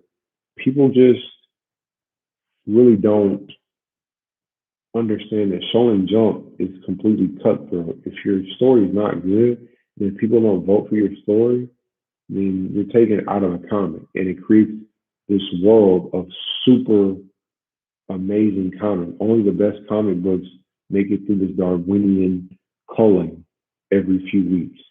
And because there's this Darwinian culling chopping off comic books left and right, you're forced to always up your game, always keep your stories interesting, bring in new twists, bring in new characters. And I think the American comic book industry could definitely use more interaction with fans. Um, I mean, if I were writing a comic book and I were doing a live stream too, I think that's what made Ethan Van Sciver such a big deal. He's doing live streams all the time, constantly reaching out to customers, constantly talking to people, constantly discussing the shipping, constantly discussing where books are at, if they're at the printer, how many copies he printed, how many copies he sold on eBay. And because there's a direct line of communication about, oh, I like this part, I like the full covers, print more full covers. And because customers feel like they can interact and shape what's happening to some degree because he's still an artist and still has his own integrity and his own uses and interests, they they create a push and pull effect, and it's not completely dictatorial, and the fans don't control every aspect of Ethan Van Sciver's career, but he's also not just doing whatever he wants and expecting for his fans to be along for the ride. There's a give and take that I think more businesses should acknowledge. I think that would be really good for the movie industry right now because Netflix is really tearing them up, and I think it would really help film to just stick to the bread and butter, stick to the smaller budget stuff with bigger movie stars that the streamers still can't get, and create those more genre focused, more hyper focused, really good quality romantic comedies, really good quality action films, really good quality comedy films, and work with, I don't think Seth Rogen's ever done a Netflix movie. I don't think, well, Brad Pitt might have done one, but it just hasn't come out yet. Clint Eastwood or, bigger stars to do smaller movies that the streamers are interested in because you can't outbid the streamers, so you just have to create better movies that can get the prestige and the Academy Awards and the attention that streamers can get. Boo-boo. Um,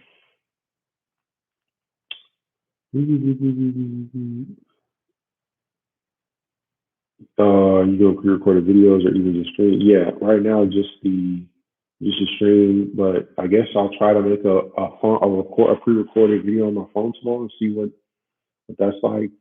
Mark West, the left, also does some really creepy things sometimes. I don't really think children even know about homosexuality, for example, kids they don't like them. Yeah, I don't know what I don't really know what that's about.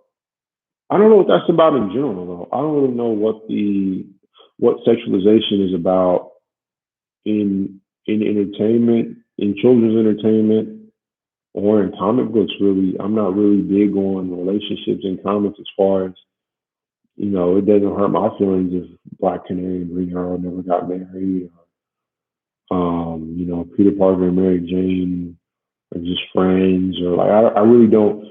The romance and the sexual component of superheroes is not really relevant for me. I don't. Well, okay, romance and sexual proclivity of superheroes is not relevant in mainstream Marvel and DC books because those characters were never meant to have sexualized components.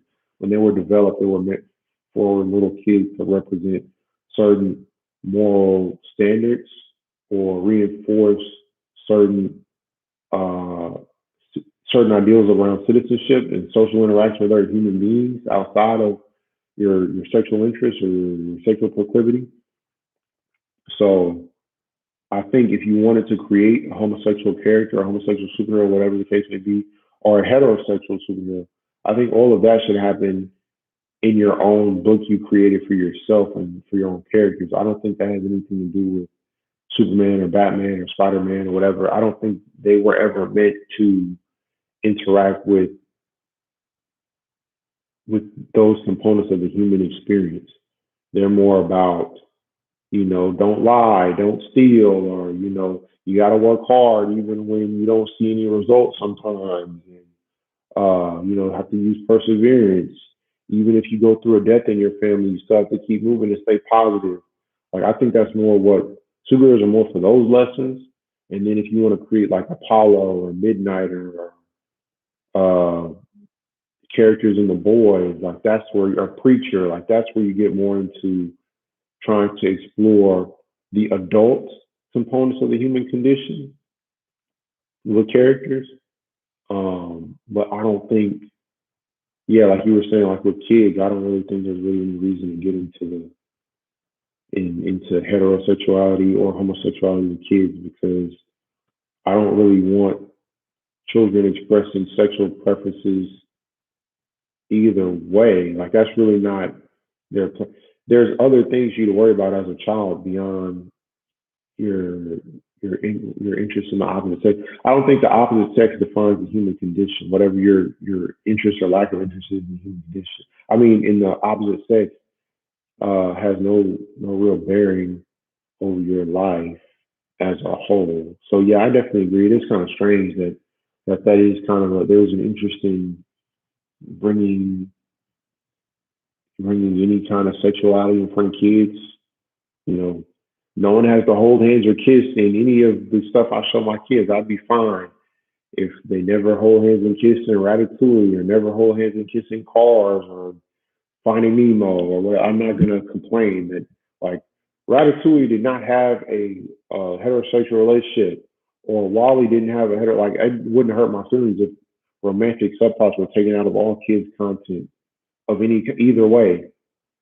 Um, so yeah, I definitely think kids' content should be neutered. I don't really need to see any kids' content with relationships, romantic relationships. Um, want to preserve innocence and let kids discover something. Yeah, I think I think kids should develop. Yeah, I think kids should develop. I think that's not a part of being a kid. That's a different part of your life that you really wouldn't deal with. That's more the stuff that they talk about introducing into kids programming is more like for Degrassi or more for like the for different parts of your experience as a human. The younger, you know, until you're 11, 12, 13, like that, that's more for other things in life that aren't really romantic. Because, I mean, you wouldn't really want your child engaging in any kind of sexual contact before they're, 16, 17 anyway.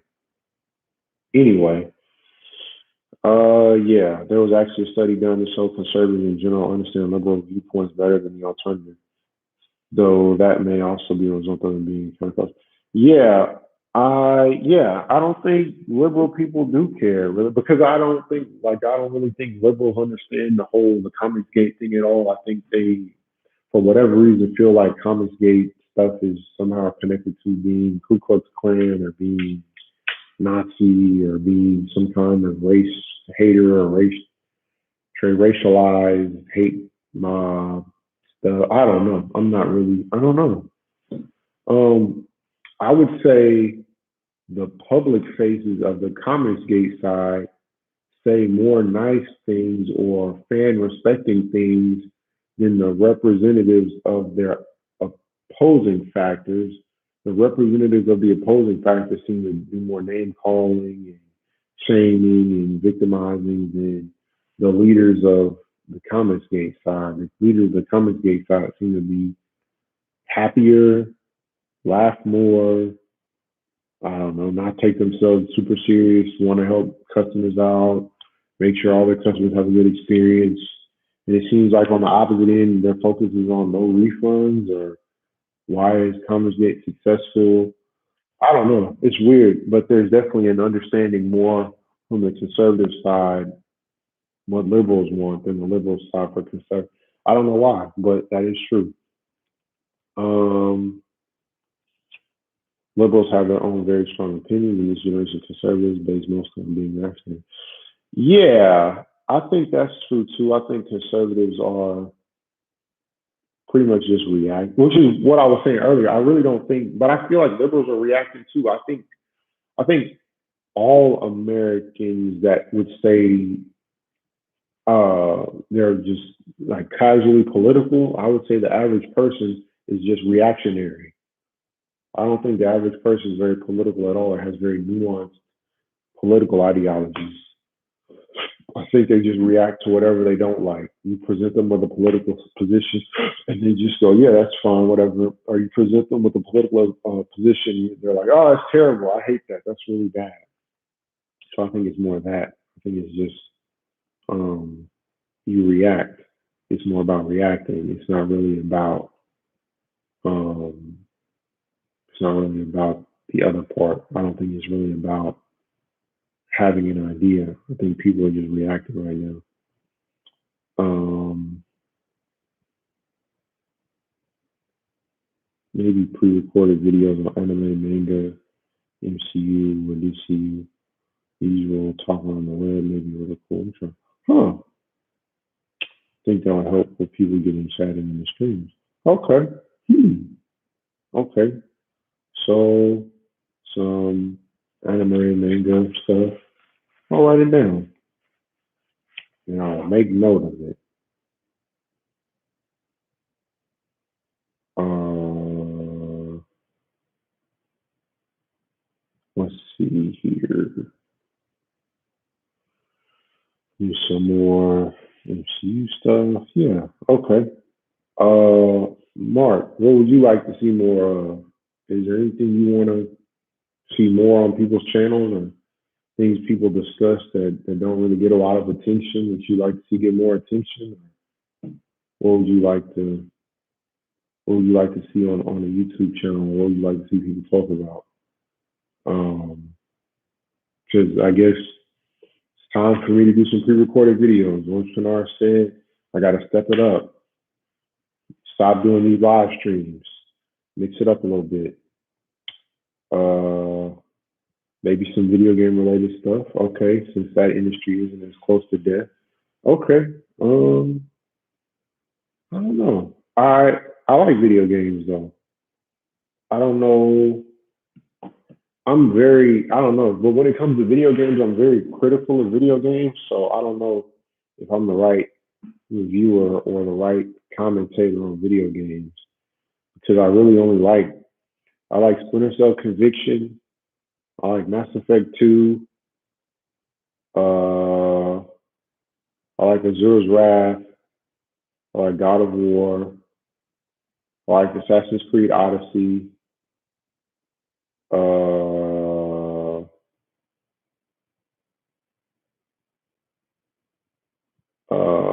that's probably it. I don't really like that many videos. I'm pretty.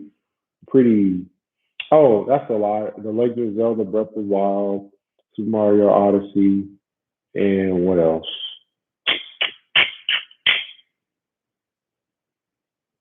Oh, and Pokemon. I like the new Pokemon game.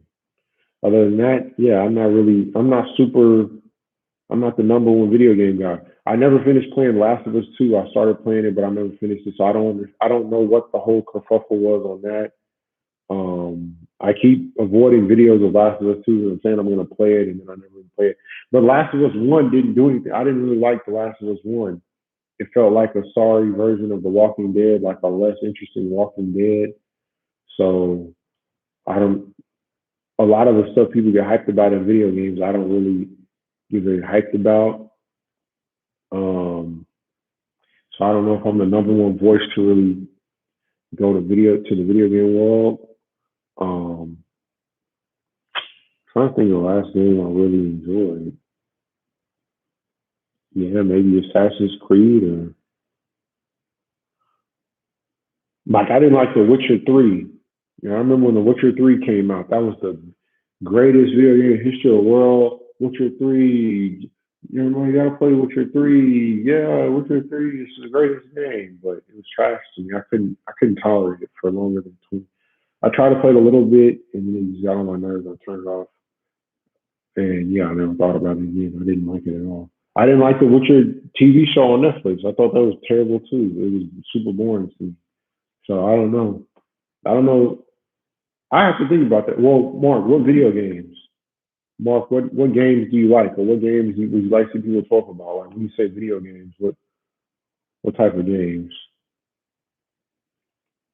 Um, what what game would you like to see people talk about? Or what are some games you like right now, Mark? What are some things you're playing?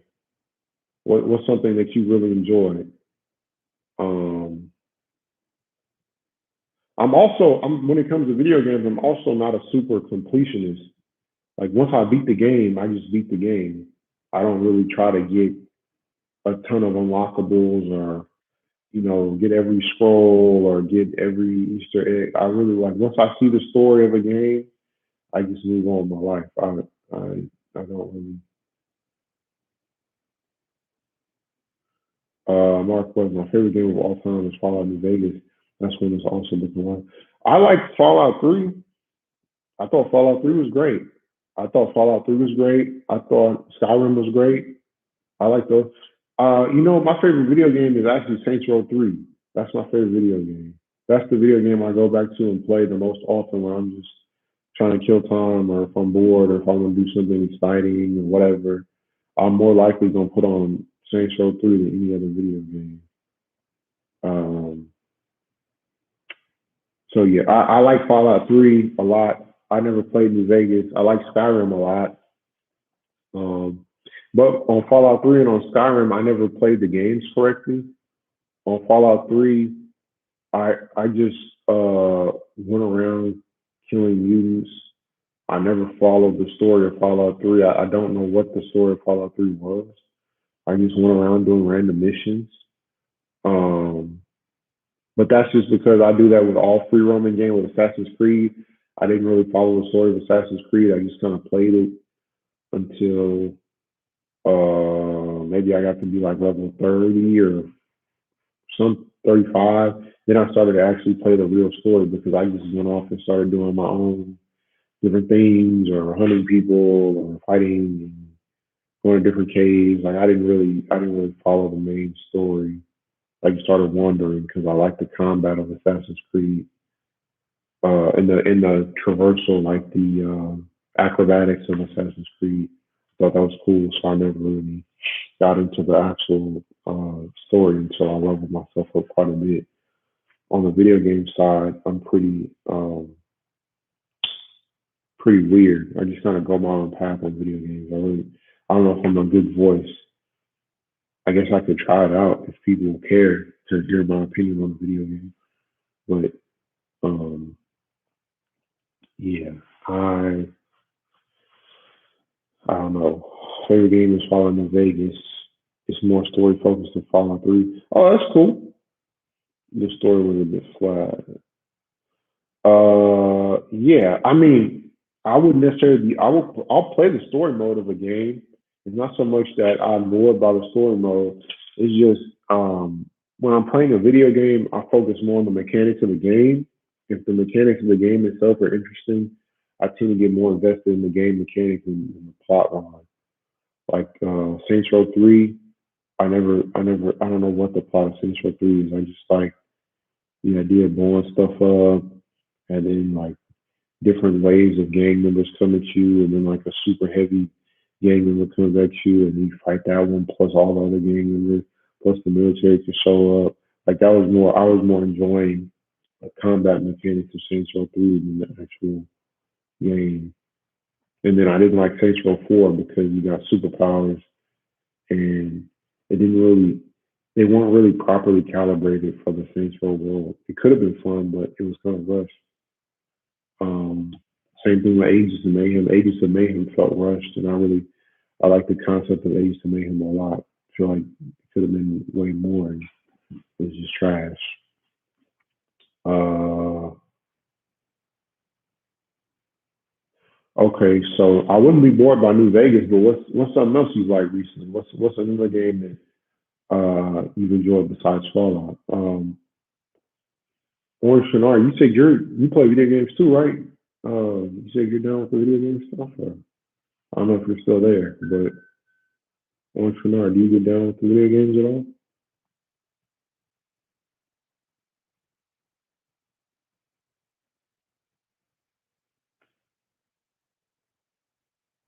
Um, are there other games y'all like?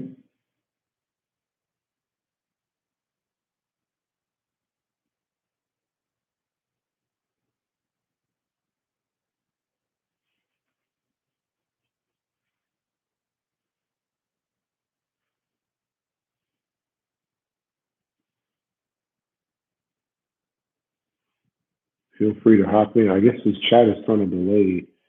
The Street Fighter series is pretty good, kind of anime. Yeah, I like Street Fighter.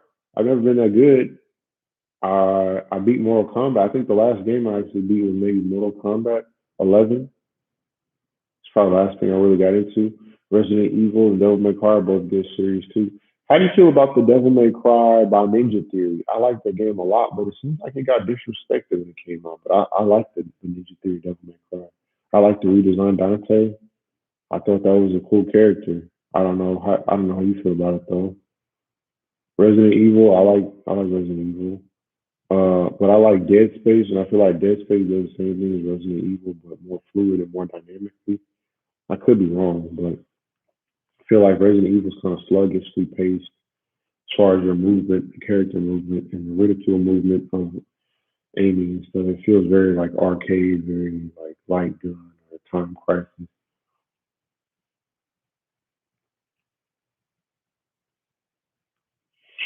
Mm-mm-mm. I'll play modern stuff. I have a PC. I'm not built yet that is for gaming, but I'm more into simulators like for racing. So, have you played Gran Turismo? You get down with the Gran Turismo games at all, or Forza? Do you play the Forza games, or have you heard of the Forza games?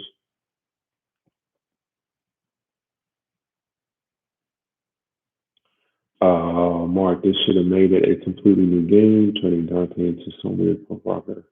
Everything punk rock was weird. Mm.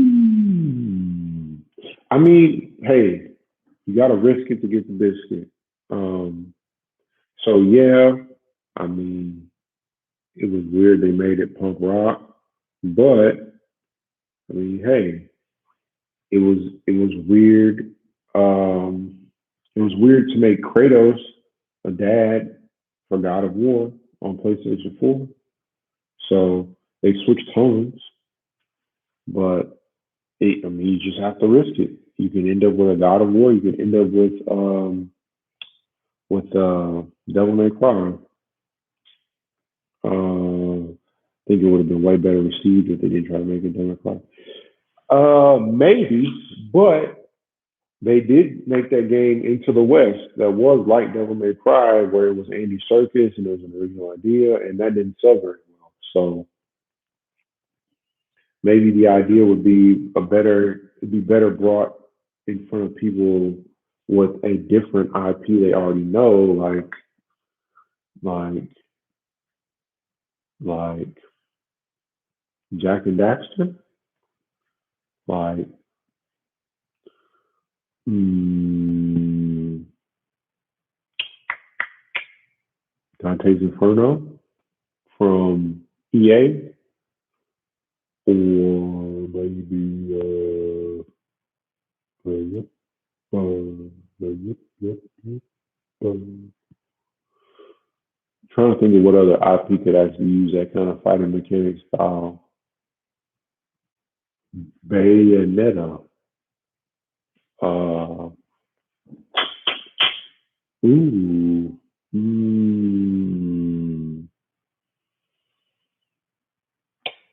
Snake Eyes. Maybe making like a G.I. Joe Snake Eyes type game. Anyway, boo, boo, boo. Gran Turismo my favorite for console. I want to try. So I've never heard of Assetto Corsa. So see, I'm not the number one game guy, but I think I can try. Um, I don't know. I guess I just would have to. put it out and see if people care or respond.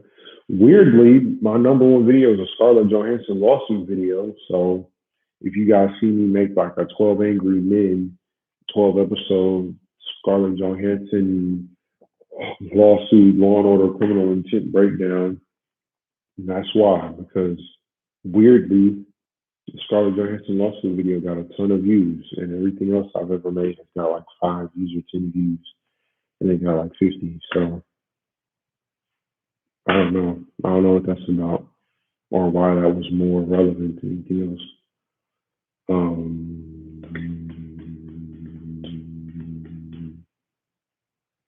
So yeah, y'all want to talk about anything else? It's been like 3 hours, so if y'all don't have anything else to say, if we're all at rest, then I'm gonna call it a day. So if y'all are good, I'm gonna sign off from the chat. If y'all want to talk about anything else, let me know in the chat. And yeah, if not, y'all have a good night. Thank y'all for stopping by.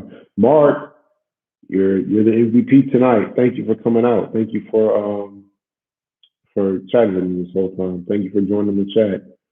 Um, I don't know how successful of a strategy it is, but I'm just commenting on different people's videos from across YouTube and seeing if people will follow me from those channels to this channel and want to talk a little bit. So yeah, I mean, if you want to chat, we can just chat. It's no stress, no judgment. Say what you want to say. You can have a conversation. You got to advertise. How do you advertise? I'm all ears.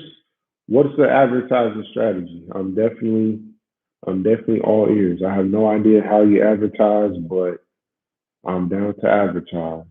I really have no clue how you would advertise it. Um, so yeah, if y'all got any advertising tips, if anybody watches this live stream in the future has some tips on how to advertise, let me know because nothing's coming to mind. Drawing a blank on the advertising front. So, yep, not really sure how to do that one. So, not really sure how you advertise it. I guess do a stunt that would go viral on YouTube. I don't know. Um, leave a business card with my YouTube channel on the street corner. Mm. Anyway, well, there you go. I don't know. If y'all want to hop in with some additional comments, feel free. I'll wait because I think it's kind of delayed on the comments, so I'm going to give it another few minutes. Type in the chat here real quick to let y'all know I'm headed out. And yeah, that'll be that. Don't forget to like the video. I guess someone hopped in and liked it. The third person hopped in and liked it. Third person, whoever you are, thank you for the third thumbs up. Mark West, thank you for my 10th subscription. It's beautiful, wonderful.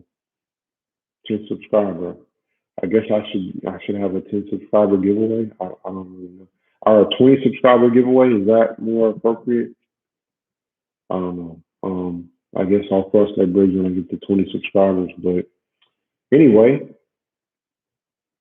you guys let me know how I can advertise. Leave a comment. What's the best way to advertise a random nonsense YouTube comic book channel? Let me know.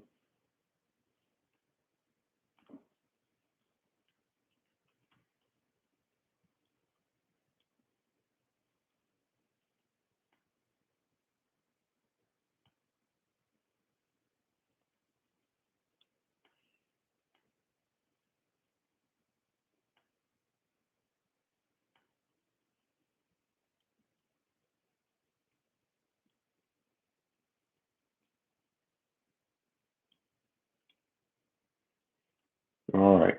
Well, that's all I got for you guys tonight. Thanks for stopping by. Feel free to comment and let me know your thoughts on everything we talked about. We got into a pretty far flowing, wide ranging conversation. Um, yeah, share some comments, like and subscribe. I will see you all later.